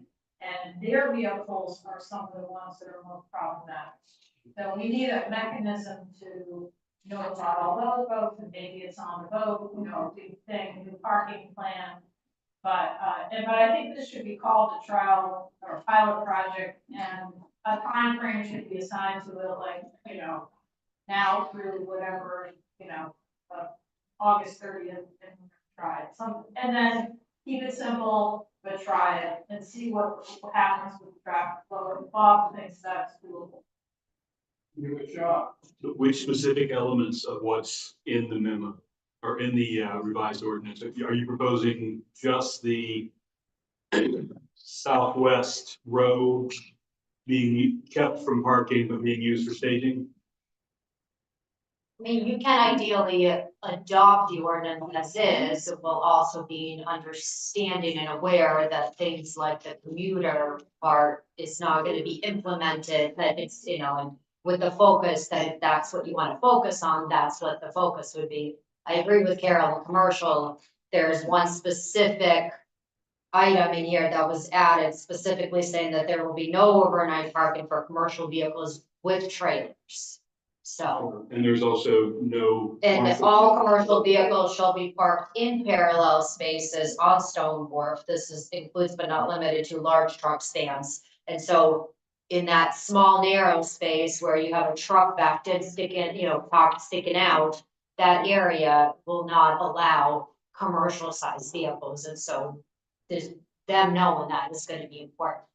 Are you suggesting that we consider passing the ordinance as is and letting you and Officer Mailman work out the details of which elements get tried in the trial period?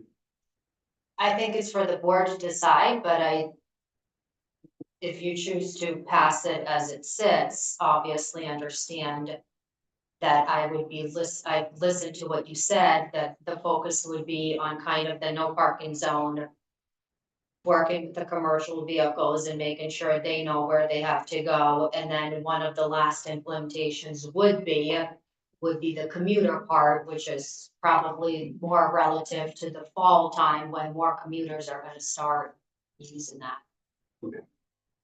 We could keep this moving. Is there a motion relative to the park? I'd like to make a motion that we accept the parking ordinance as is with implementation in phases. And we can determine that. Meg? Okay. And then a second. When you say we can determine that, who's we? I would like to have a select group, perhaps a couple of us on the select board with Vika and with the sheriff, to come up with a plan for how to implement initially the circle. So how do we best implement that with signage, with public communication, and with really safety in mind? And I volunteer to do that. Okay, there's a motion on the floor with one volunteer. No. It's not seconded yet. Richard seconds it. And is there discussion? David, go ahead. Just to, again, add in that one section about, what was it? Dropping off people. Picking and dropping off, and then the other section was staging versus parking on site. And put those two, actions. So other discussion on the motion? It's seconded. Any discussion from the floor on the motion as it's been proposed? Okay, all in favor? We need one more volunteer, I think, to work with Vika and Eliza in the implementation. We don't need, but. Okay, so just make. Just to do it. Okay, Yeah. that works. That's close enough to the motion. Okay, thank you. Thank you. Item 24-072, to review the boundary and topographic survey for South Shore Drive and take any necessary action. The survey was on several pages in the packet. Any comments from the board?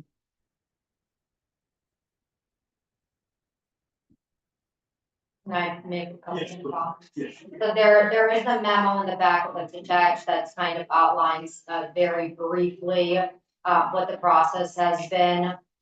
David Hill and Carol White have been the two board members who have been the representative members who have participated in discussions. The last discussion was had in winter time. And then it was determined that the survey would be the first step. Now the survey is back. They did mark out some places. I was kind of expecting a little bit more. There are just some kind of stakes on the ground with flags. But now, and so from here on out, what I'm really looking from the board is a direction of how you want to proceed. My recommendation would be to involve in engineering designs. And so I would appreciate some input from the board with that. With FEMA, any work that they're gonna get involved in or look at, that is gonna be something that they're gonna be expected to see. And I guess to make a point to that, Bruce Anderson had provided some information to us, which was presented to this board, several, board meetings ago where you saw kind of some basic information. And, just yesterday, I received communication from Alexander Doherty, who, had contacted or been in contact with a company, that is gonna be coming out here tomorrow to look at South Shore Drive. And so I guess she had heard that they were coming to look at other properties and ended up getting them to, be able to come and look at South Shore Drive.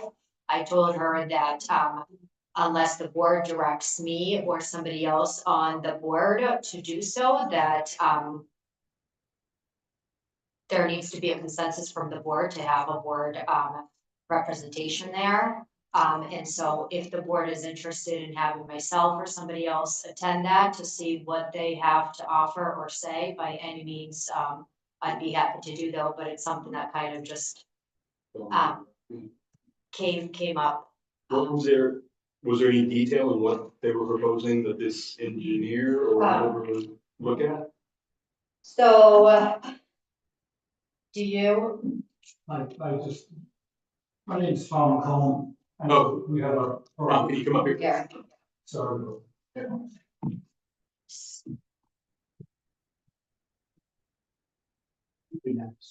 Yeah, we'll do that. My name's Tom, I own, we have a property in South Shore Drive. Bruce Anderson is my brother-in-law. I think that's good. To answer your question, he and I did speak just a couple of days ago. He told me that he had received a call from Alex. Which is not able to make it. Obviously, I'll be around tomorrow and they stick my nose in and walk around and look at the. But as far as what they're doing, my guess is probably just to take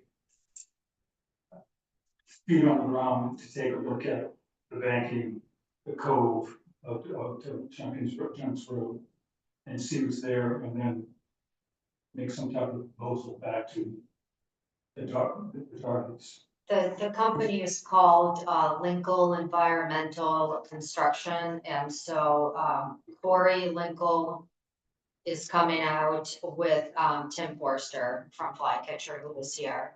And so she had reached out to me and asked if somebody from the town could be there as a representation.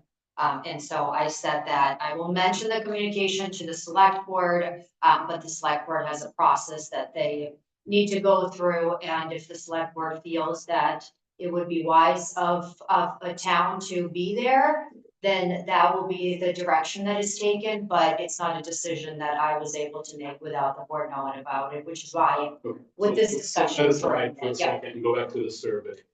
If you look at the thank you, sir. Just one quick question, probably more detail. I don't have a copy of the package. I am a retired land surveyor, against me, but I would love to be able to come to town hall sometime and take a look at that. Yeah. Public information. Yeah. Yeah. Good. Yeah, it's also online. You can look at those in the packet for tonight's meeting. The survey. So on the second page of the survey, which includes sort of two drawings, two drawings. The top drawing indicates the bulk of the area that is experiencing the slough. And I think the way the survey is reading here, I have it on screen so I can blow it up. There's quite a bit of private land on the water side of the road. There's still quite a bit of private land on the water side of the road, or I should say, the town right of way for the road does not go all the way to the cut bank. Look here, there would be stairs. Look here, this top of the line. This is our right of way of the road. This is the actual road. There's still quite a bit of them. So, which is what we were trying to determine. So, Vika, my question for you would be: has there been any further conversation with FEMA regarding whether we're even eligible for any sort of assistance from them, given they probably haven't seen the survey, right? No, the survey came back after their last visit, and I wanted to bring this to the board's attention before, communicating with my direct point of contact from FEMA, because that communication often creates a lot of difficulties, and so I wanted to come here before moving in any other direction. So shifting to the correspondence you got from the woman who has an engineer coming up tomorrow, her property is not along any of this area. Her property is much further down. So her access, I would propose, is threatened as the road is threatened. But I'm not sure I would want the town participating in a conversation with an engineer brought out by a person who doesn't own the land that's being proposed to look at. That make sense? So I'm sorry, Carol, you had a question. I think given the survey information, it might make sense to meet with the property owners in the area in a workshop format. Yeah. And figure out, I think first actually the town should get an engineer on board for the town. And even if it's a civil engineer, not necessarily a coastal expert, but somebody, and we should sit down with the neighbors, property owners, and sort of try to chart a path forward, because this is complicated. And even though we might not be eligible for FEMA funds, we need to deal with the problem, so I think we need to figure out what the best way to do that is. And it might be that we apply for hesitation funds to do something different than just fix it. So I think the property owners have been very cooperative and have obtained from their own engineering. I don't think there's any benefits going again. I think it's really like, how do we get to the next step? And it's now that we have this information. And I think that way, but I think we need some engineering expertise, you know, on our team. So that makes sense. Anybody else on the board? Comment, thoughts? Liza? If I think back to the meeting when it was historically, am I correct that I heard that this is not the first road that was along there, but the second road? So this is already the second road, and when you say, Bob, there's some land there, it's not much, and. Well, it's 20 feet wide in places. It's sloughing off quickly. Yeah. But it's still there. It's enough for FEMA to tell us that we don't own the property. Right. And so they will not provide funding to stabilize property That we don't know, right, I see that. I mean, I see part where it is not, in any event. Yeah. I look at the fact that this is now the second road that's been there, Yeah. and Yeah. what's gonna happen? So are you suggesting that we pursue an RFP? Is it? Yeah, I mean, what I said, maybe we want to do an RFP specifically for this week. That's fine. Or I think we were gonna check and see if our list is still active. Right. Right. So maybe our course of action is to share the survey with all the folks who have property along that road. Would it make sense, what's the board's thought on this, to share the survey with FEMA at this point, or should we hold off? I would not necessarily, share with FEMA unless we are expecting action. Thanks. I think it's, yeah, I mean, I don't know, we need to. We would know better. They knew that the survey was in the works. And that they did ask that when it arrived to present it to them.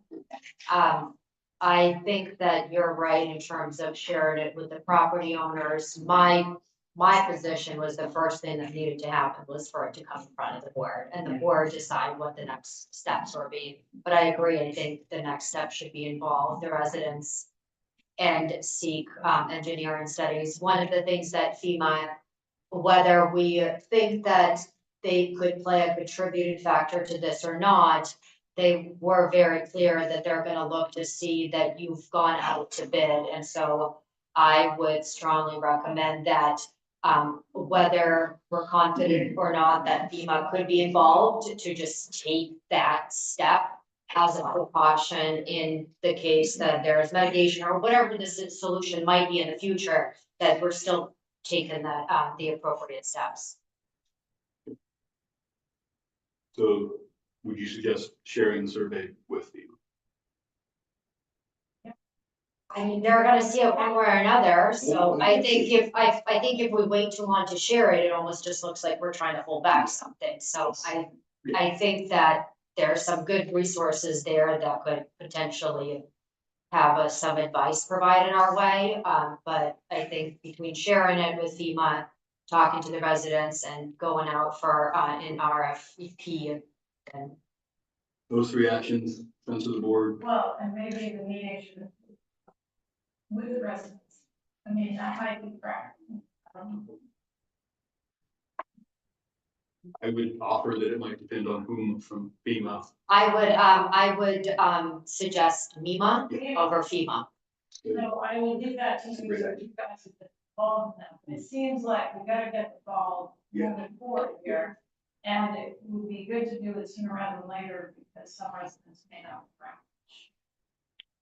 So Seasonal. once we dig up that list and determine whether that list is still an open list of sort of pre-qualified engineering candidates, can we empower the TA, maybe with advice from Carol, to move forward on getting an RFP, getting a quote on engineering analysis of that situation that the board could then address at our next meeting? Or do you think we need to go through an RFP process? I think we need to have a meeting. I'm not like ready to go out for bid for design yet. I think we really need to meet with residents. Like the problem, because there are multiple alternatives. One could be that property could be transferred to the town or the easement or whatever. So I think before we develop a design, we need to know what. All right. So I agree, maybe email will be the best, but I mean, I think we need to get creative on this. And that's been David and Carol, right, working with the. Yeah. Yeah, okay. So can you guys carry that forward? Okay. But you'll send the plan out. Yeah, I'll send the plan out, and then what I'll do is I'll reach out to the contact at MEMA and see if we can coordinate a meeting sooner than later with the residents, representatives or the residents with MEMA and with the town to see how they can assist us in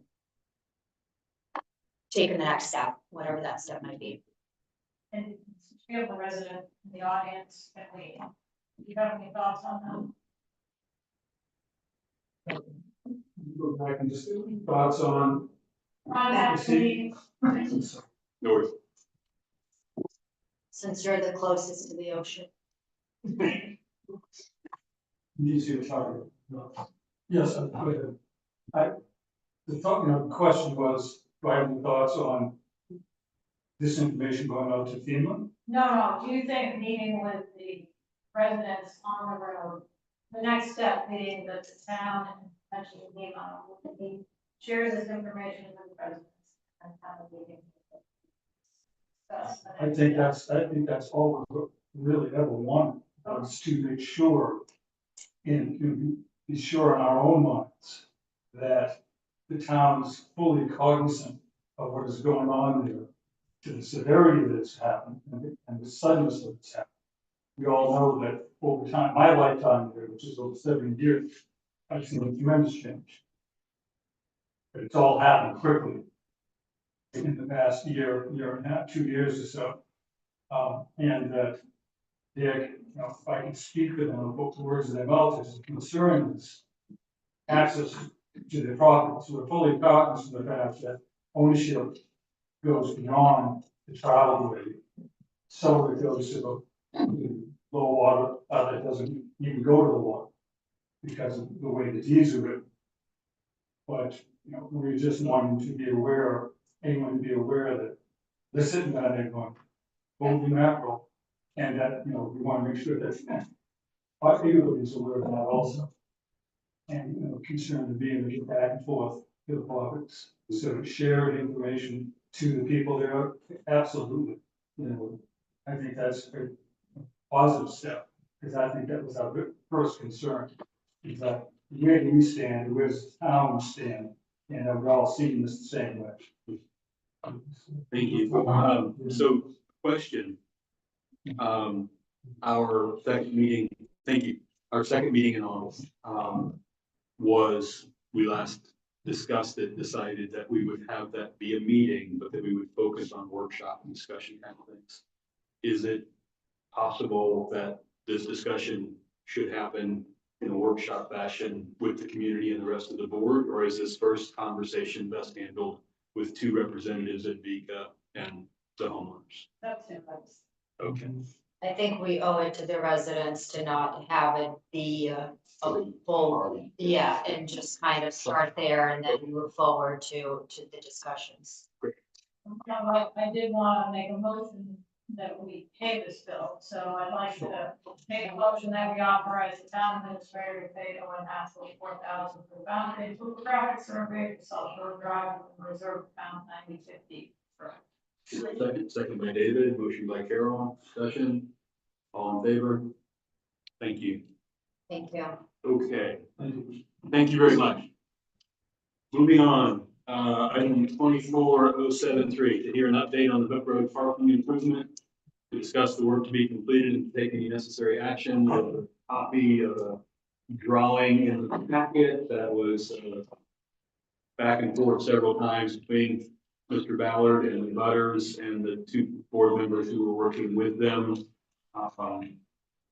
The town has received 2 quotes for the work decided on. And I think the town administrator has included in the packet a recommended motion. So any discussion on the drawing or the recommended motion?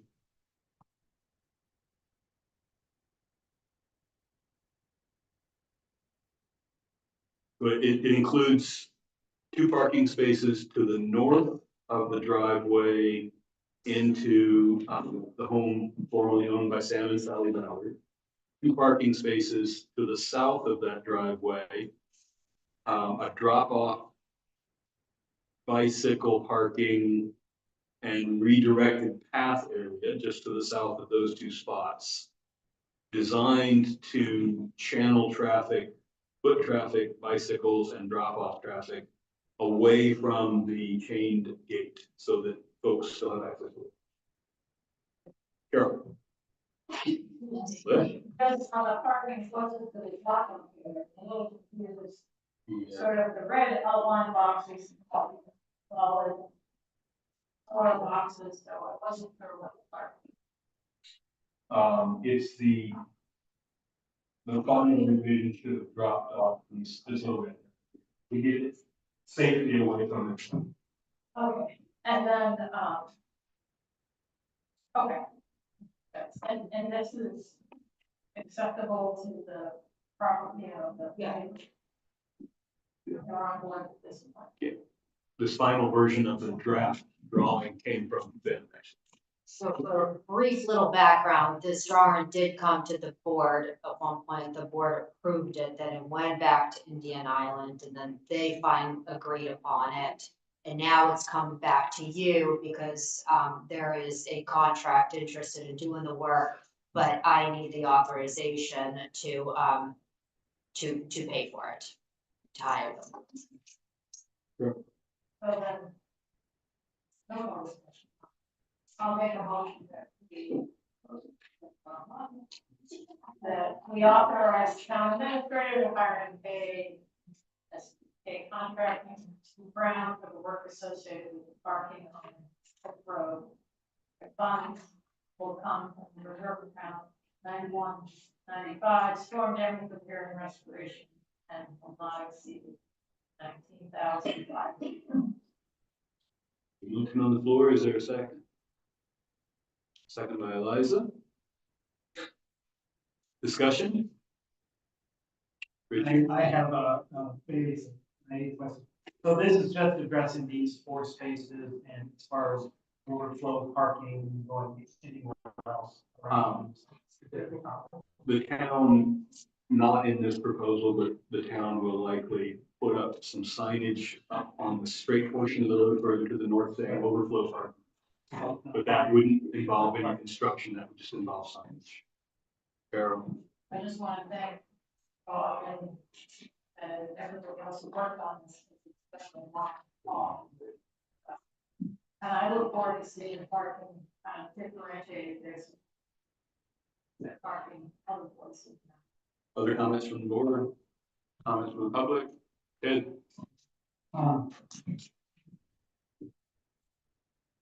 Just quickly, if this is something you want to do, I think it puts you close to having a real win for all of us. And I think the thing that most needs to be said is that's a result of a lot of hard work.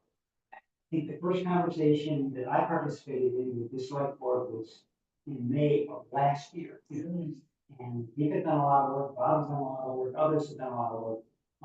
So I think this would be, an example to be proud of. If we were gonna go forward, I just would share with you my expectations I have of, it's actually 7 property owners. Some of whom are multiple people, so my list of, constituents, both the Zoom call as well. That what I think that what I would suggest as a course of action, if you would go ahead, is then you should do an updated sketch with benefit of how we got into contact with information about what exactly we have going to do.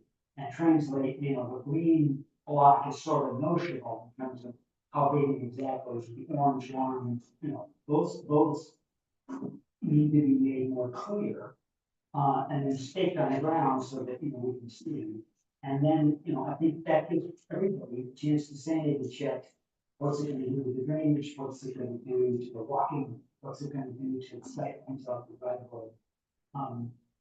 And I'm personally hopeful that if we do all that, the end of that is gonna be thumbs up. Okay, thank you. I'll say I had no plans to do that whatsoever. Both contractors were shown the drawing and were walked through the site. The same conversations that were had on the ground with the abutters, you. There's no proposal in there, nor money for doing professional drawings or staking it out. All the work is within the town right of way. It's all well within the town right of way. So I thank you for the suggestion, but that's not part of the current plan that's being moved at the moment. So any other comments from the public? David? It's related to the details of that orange, I was involved in the drawings, just respond to the orange line around, there's notation on the survey about sign. And it's the informational sign that, Indiana has, implemented there. Most nice for the charge of it, so I mean, we're willing to move it and coordinate it with the walking path or whatever. It's just something that probably needs to be addressed, because right now it's like the path goes along behind the sign. Thanks. There's some information exchange and points out. The request of the contractors was, could they execute the construction and finish before Labor Day weekend? That was thought to be a positive thing so that people could at least see that change before moving. But we can certainly slow it down. The motion can be amended if the board so desires. Any more comments from the public? Yes, Carol. And I think that's comment, I think it wouldn't be a big deal for the contractor to stake out the spaces before everything. Sure. So I would recommend that so people can. Well, it's the spaces, but there's also, for example, staking out the green area so that people can see it. You can't stake that out and see it without going in there and clearing the brush. It's 5 or 6 feet tall at this point.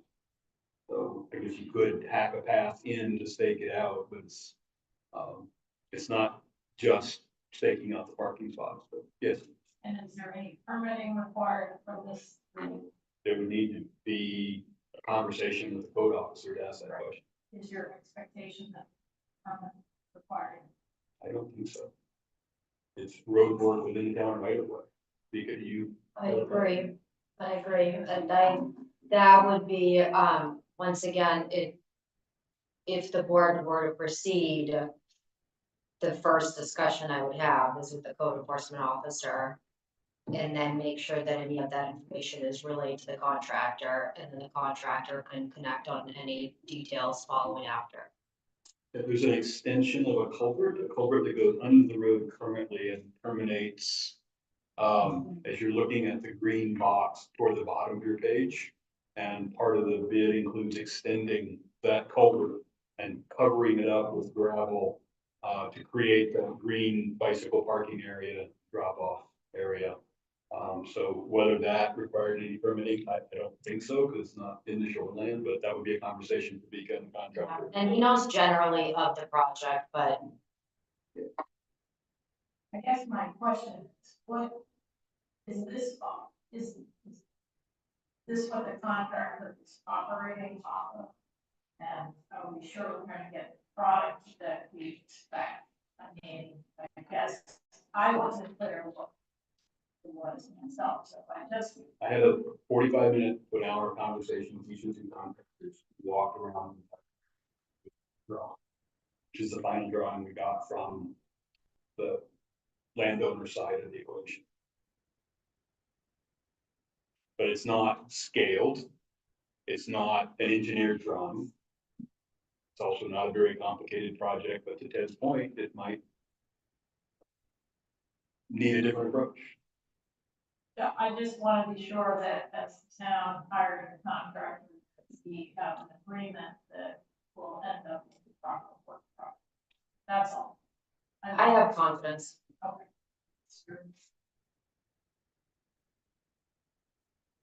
So, That's my, that was my. okay, so there's a motion on the floor, we've heard some comments from the public, the motion's been seconded.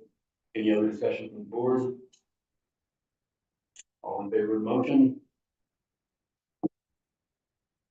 Unanimous, and if we had you and I could have a conversation with the contractor to see what could he do to mark things out. And then we could share that with the public, with the landowner. Yep. Ted, would you be willing to take a look at that? Are you here? Are you here for a while?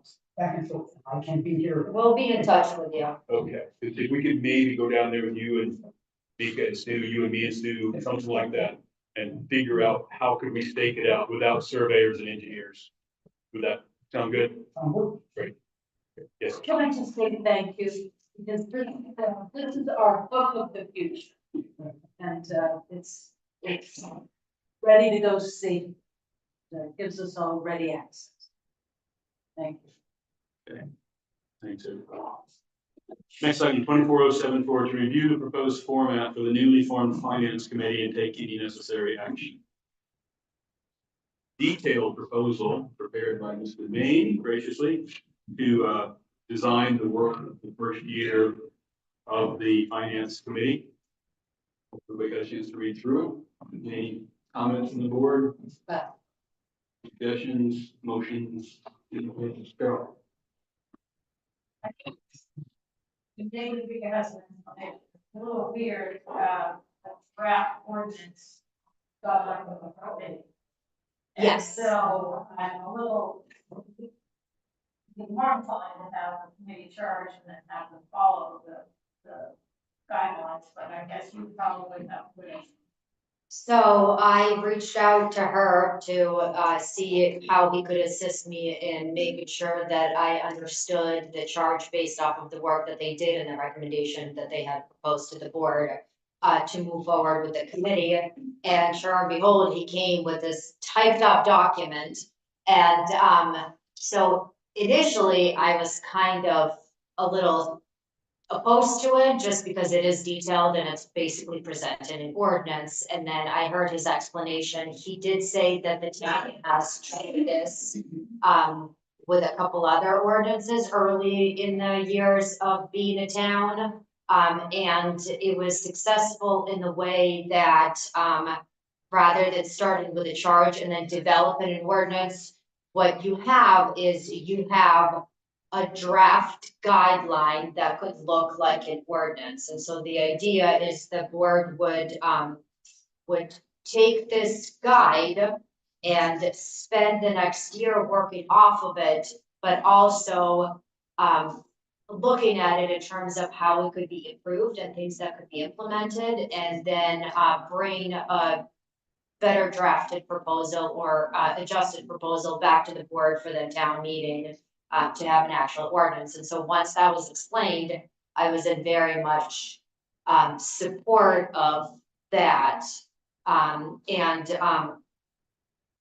Do agree on like how it's outlined, because the guide and what they would follow is presented in the draft ordinance. And if the board were to approve it, it would be, you know, approved as a guide until, you know, which I think, yeah, March 2024, in which at that point it would get proposed. The board would make a recommendation to bring it to town meeting for town vote and so forth, so. March 2025. 2025, yes. Ah, thank you. Well, if I remember correctly, the board did approve the draft finance committee ordinance many years ago, and it never made it to town meeting for some reason. So I guess I don't have a problem with using it as a guide, but I think it should not look like an ordinance on the front page. And so what I would recommend, I mean, because I don't think it matters, they're using the language in this guideline as, you know, as their guideline. So I guess I would be inclined to change this to, you know, draft guidance, you know, for the finance committee. And I just, the way these things work, they can take a life of their own if they all disappear. And so I just think we need to differentiate this isn't actually. Okay.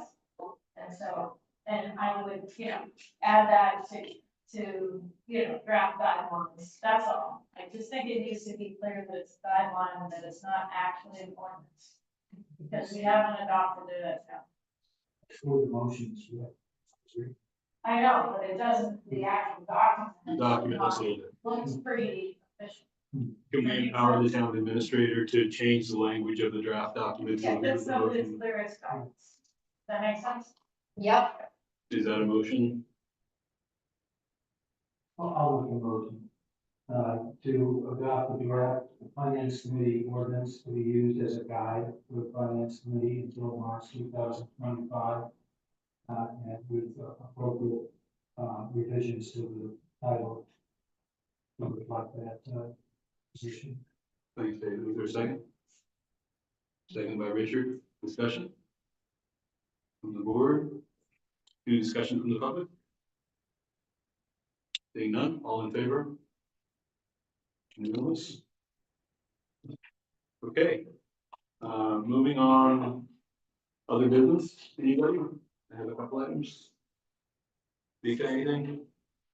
I have several communications. Okay, let's do a couple other business things here first.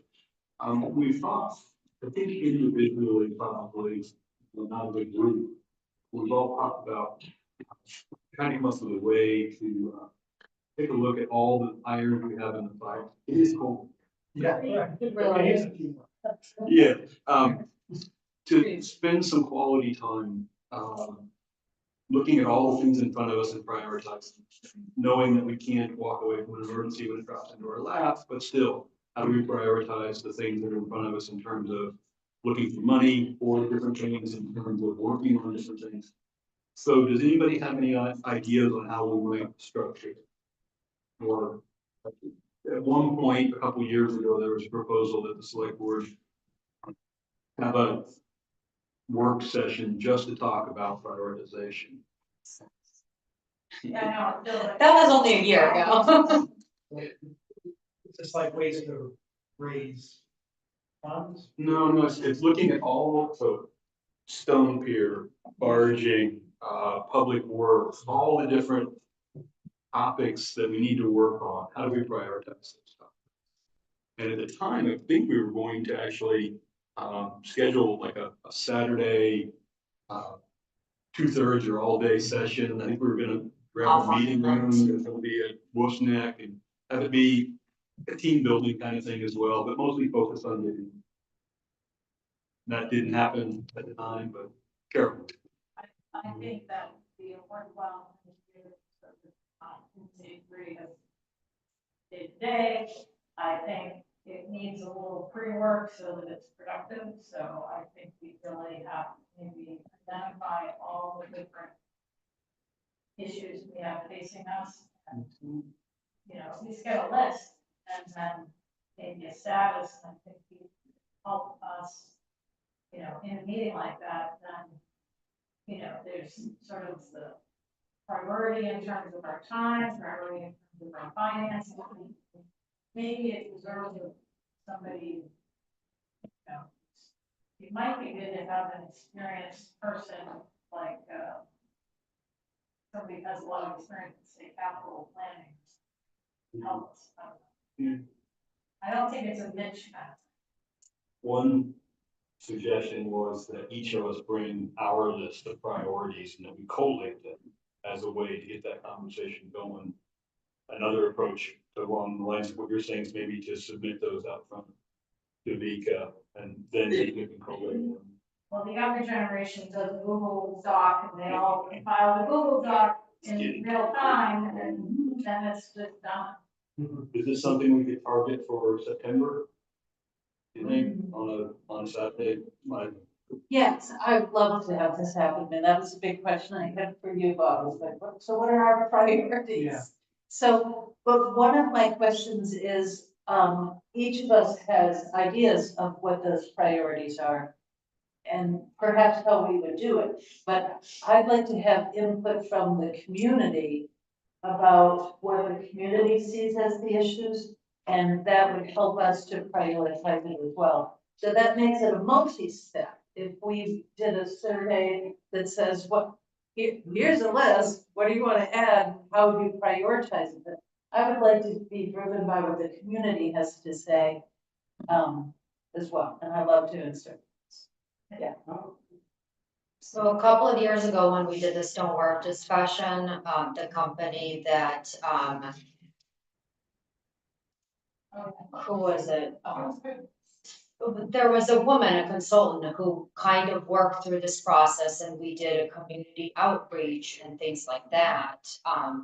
There might be some value in utilizing a resource like that, where they can help provide a community outreach survey in determining what the priorities are, but then be present for the board workshop in helping funnel how to determine what the priorities are for the community, and how the board should proceed in the directions. So I like the idea that, all of us will like. David, I was just gonna say, several years ago, we had Bill Sebastianski, sisters, both here on the island and at the Yarmouth Town Hall. It was such an exercise, and I suspect she might still be amenable to that. And she has the, I would say the angle of knowing the community to some degree and yet being totally apart from us. okay. And Leslie, yes, Thank you, sorry. I like the idea that all of us would put together a Google Doc to come up with those things that are, and start working from there, so it really does have a stage. well, what about if we do this? How about if we do it in OneDrive? I'd rather use Google Docs, but we need to use OneDrive. And if we begin the process, Vika could design a document and invite us all to it that we could input. And then we can talk about this again at our next meeting and talk about next steps. Maybe Vika could dig up the name of that person who worked with us back when it was Wright Pierce, I think. Right here, so. Carol, make an agenda item next time around. Make sense? Yeah. Yeah. Yep. Established things in the movement. Yeah, there were unknown unknowns. All right, the other item I had, and Vika had asked me to mention this while we were talking about parking, and I neglected to do so, I'm sorry, Vika. But, we do now have proposed dates for Weston, Sampson, Woodford, and talk to the board and also to the public. To the board, the proposal was that they be here on September 11th. There were a few new people on the team, so the three of us who've been working with them would spend a little bit of time with them on the ground. And then we would meet in executive sessions because there's some land issues involved with the entire board. So September 11th is the proposed date for that. They would probably come on a noon vote, or maybe the two, probably the noon.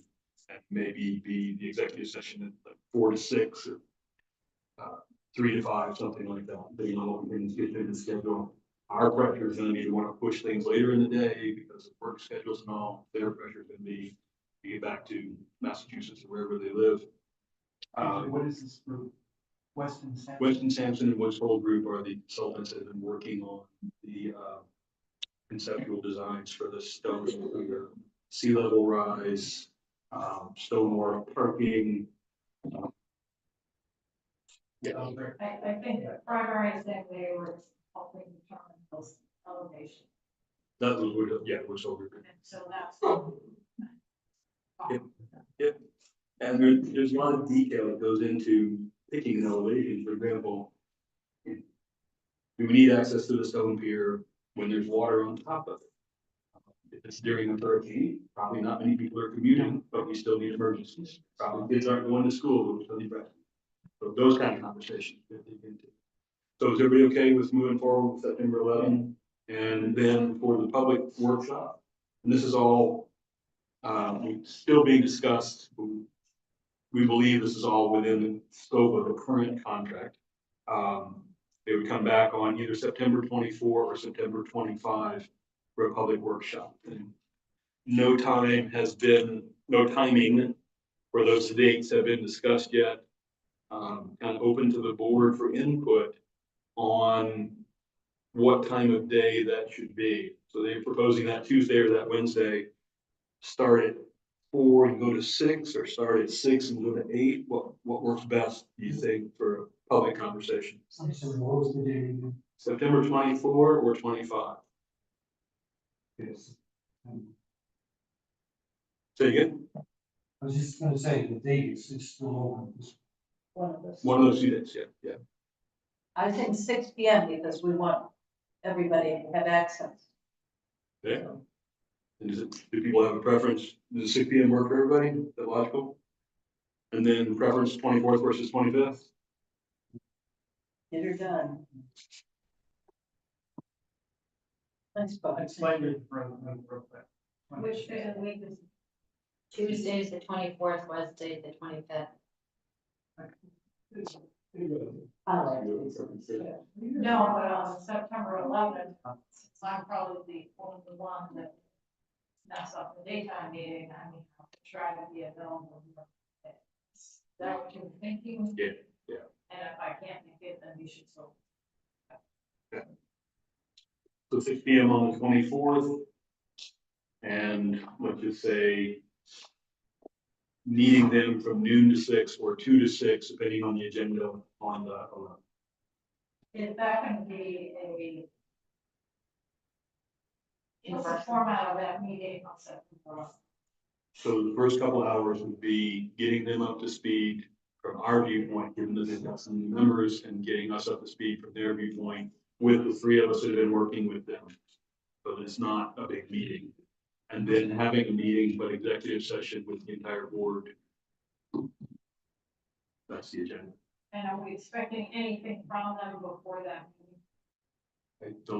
The one thing that I'm aware of, 2 things. One, answers to the questions that I sent out a couple days ago relative to final deliverables. And then the last thing that we know that they know they owe us is the last piece of sea level rise analysis, wave run-up analysis relative to phase C. Yep. All right, so. Okay, that's that. That's all the new business I had. And I think that was it. Vika, you said you had communications? Yes, I have several communications that I would like to bring up. So the first one is, we received a letter from, DOT, and it's something that needs to be a future agenda item. This is a letter in regards to the conversation that took place with Chris Mayo several months ago, about the Blanchard lot. And so in their letter, it explains and provides, the deeded documents and the lease agreement and everything, in reference to the fact that the Blanchard lot is, town's responsibility financially, but they are willing to, share 50-50 costs if the town is choosing to do any improvement projects down there. And so this communication, is, worth putting as a future agenda item for the board to really discuss and determine how you want to proceed with that. You said that we're, according to the lease, we're fully responsible for maintenance or capital improvement. Capital improvements, I Oh. apologize. And Capital then, improvements. I thought we were expense, they were capital. Interesting. So that was unexpected news and, DOT, so this letter, that it is them, agreeing to take on 50% of the cost, which is huge. Right, But it's still. that the, Correct. Yeah. So that is something that we received, received notifications of, a couple of grants that the town has received. So the town did recently receive a $10,800 grant to go towards another float, which is something that Coastal Waters was working towards, which, Coastal Waters has now successfully been able to, secure planks for the stone pier, and, 2 grants, towards 2 new floats. So that's, improvement there. I did receive some communication with them today in reference to a meeting that they had yesterday, with, some work towards, recommendations for, future stone, wharf floats repairs. And so that will most likely be a future agenda item for board to discuss how to proceed with that. And then the other grant was received, we got the, letter a couple of days ago. It was, for $12,000, from the Resilient Community Program, which, Carol, gets a lot of credit for working with, Long Island, yes, that's the one with the Long Island one, right? no, that's the Nope, second one. this is a different one, So that's this right. is for, kind of dealing with Coastal Road. It's to pay for, getting some assistance with sort of, The other one, I think you had mentioned. Right, so that one's ago. Yeah, that's right. Yep. That we're sharing with funds. And then there was, I had been passed over communication in reference to attorney correspondences, which the board has received correspondences. I have been in contact with the town attorney in reference to that. And then the other communication is, in reference to a freedom of access request that was received, today, relevant to, Bennett's Cove, documentation. I have, forwarded the information to, the town attorney to, look at and, respond, and as well as the code enforcement officer to provide the information that is being requested. And those are, I feel like I'm missing something, but those are the communications I had written down. We all received, I guess if we all received them, we don't have the communication, do we? Or is it for the benefit of the public? What's that? If there's a letter from a citizen, an email from a citizen that goes to all of us, Vika and all 5 of us, does that need to be mentioned? So, yeah. Oh, that's right. Need to reply. If it goes, the board and speak, I think we agreed with the chair. Yeah. One from Jackie Trask, opposed to increasing numbers of beach going pedestrians on Venice Cove Road for safety reasons, and several other recommendations relative to parking at Stone Pier, with much of which I think she covered tonight. A letter, an email from Jill Gallagher to all of us. The three FOA, yeah. And you replied to her on that.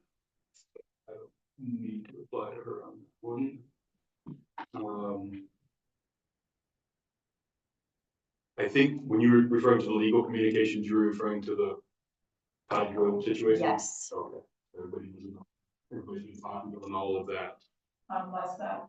The situation at Cottage Road, the correspondence from the McKee's attorney regarding a certificate of occupancy. Yeah, okay, please. I'll reply to that one as well. And then, correspondence from Mark Dyer to a few of us, but not all of us. Several comments and suggestions relative to the park. So I will forward Mark's to you guys. I should have done that when I first saw that the two of you weren't on. And I did have a basic question for the town attorney, which we ended up talking about some other things, so the question didn't really get answered. Is with so much more happening and taking place and communication really becoming more common, how do you siphon out what is shared as communication in public versus what just gets passed versus what is just day-to-day kind of, stuff? So I think that could be helpful and clarifying, so then everyone has a better expectation of knowing what needs to be shared to the public, what needs to be shared to the board versus what is kind of just a day-to-day process. So. Yeah, it's kind of a gray area, the whole building. Anybody else communications to share with Carol? The coastal water committee met last night, and maybe this is, I can't remember, but I think the other recommendation is they going out for contract on maintenance of the marine infrastructure, and so I suggest we put that on our next agenda. I kind of nudge them to at least take it up so that they could make a recommendation.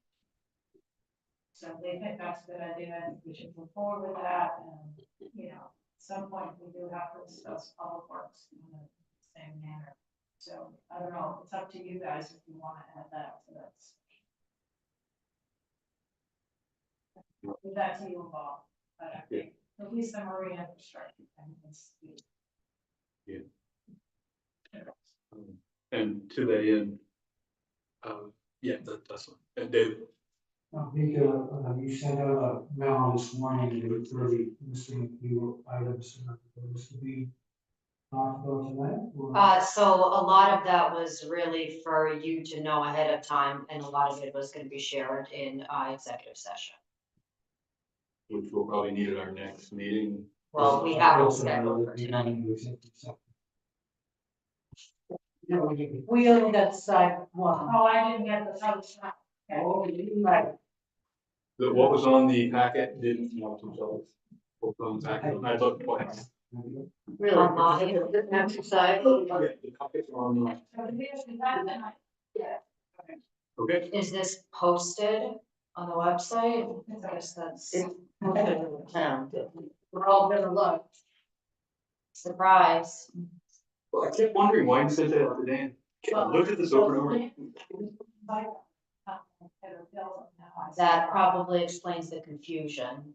There were personnel related things that I kind of anticipated would have come up in a public discussion that wouldn't have been appropriate, so I wanted to give you a heads up.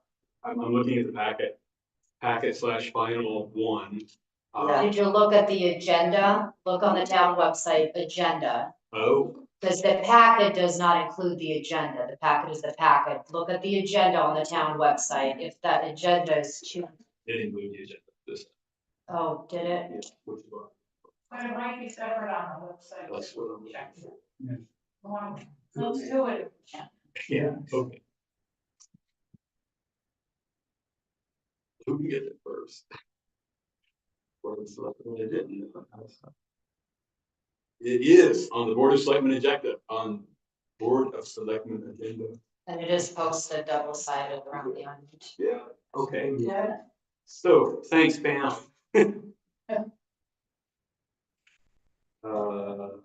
So we've covered, Need a break.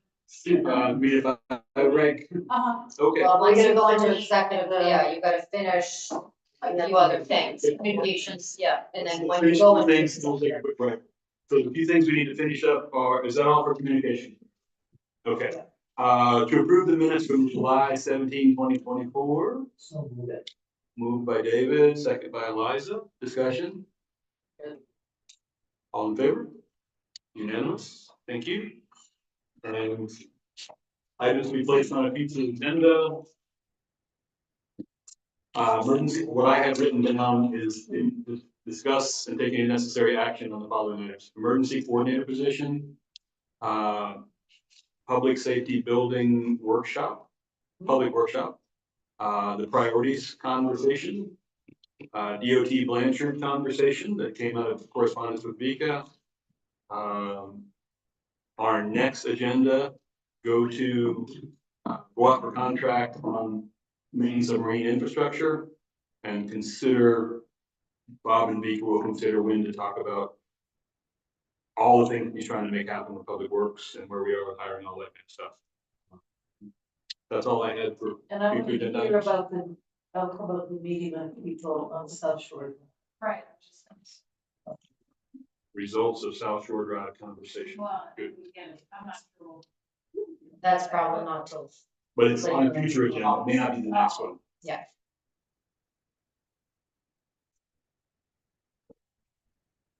And then we also have on OneDrive, ongoing list of agenda items, much of which have been approved at this point. We've been there long enough on the other development that they've fallen off the table.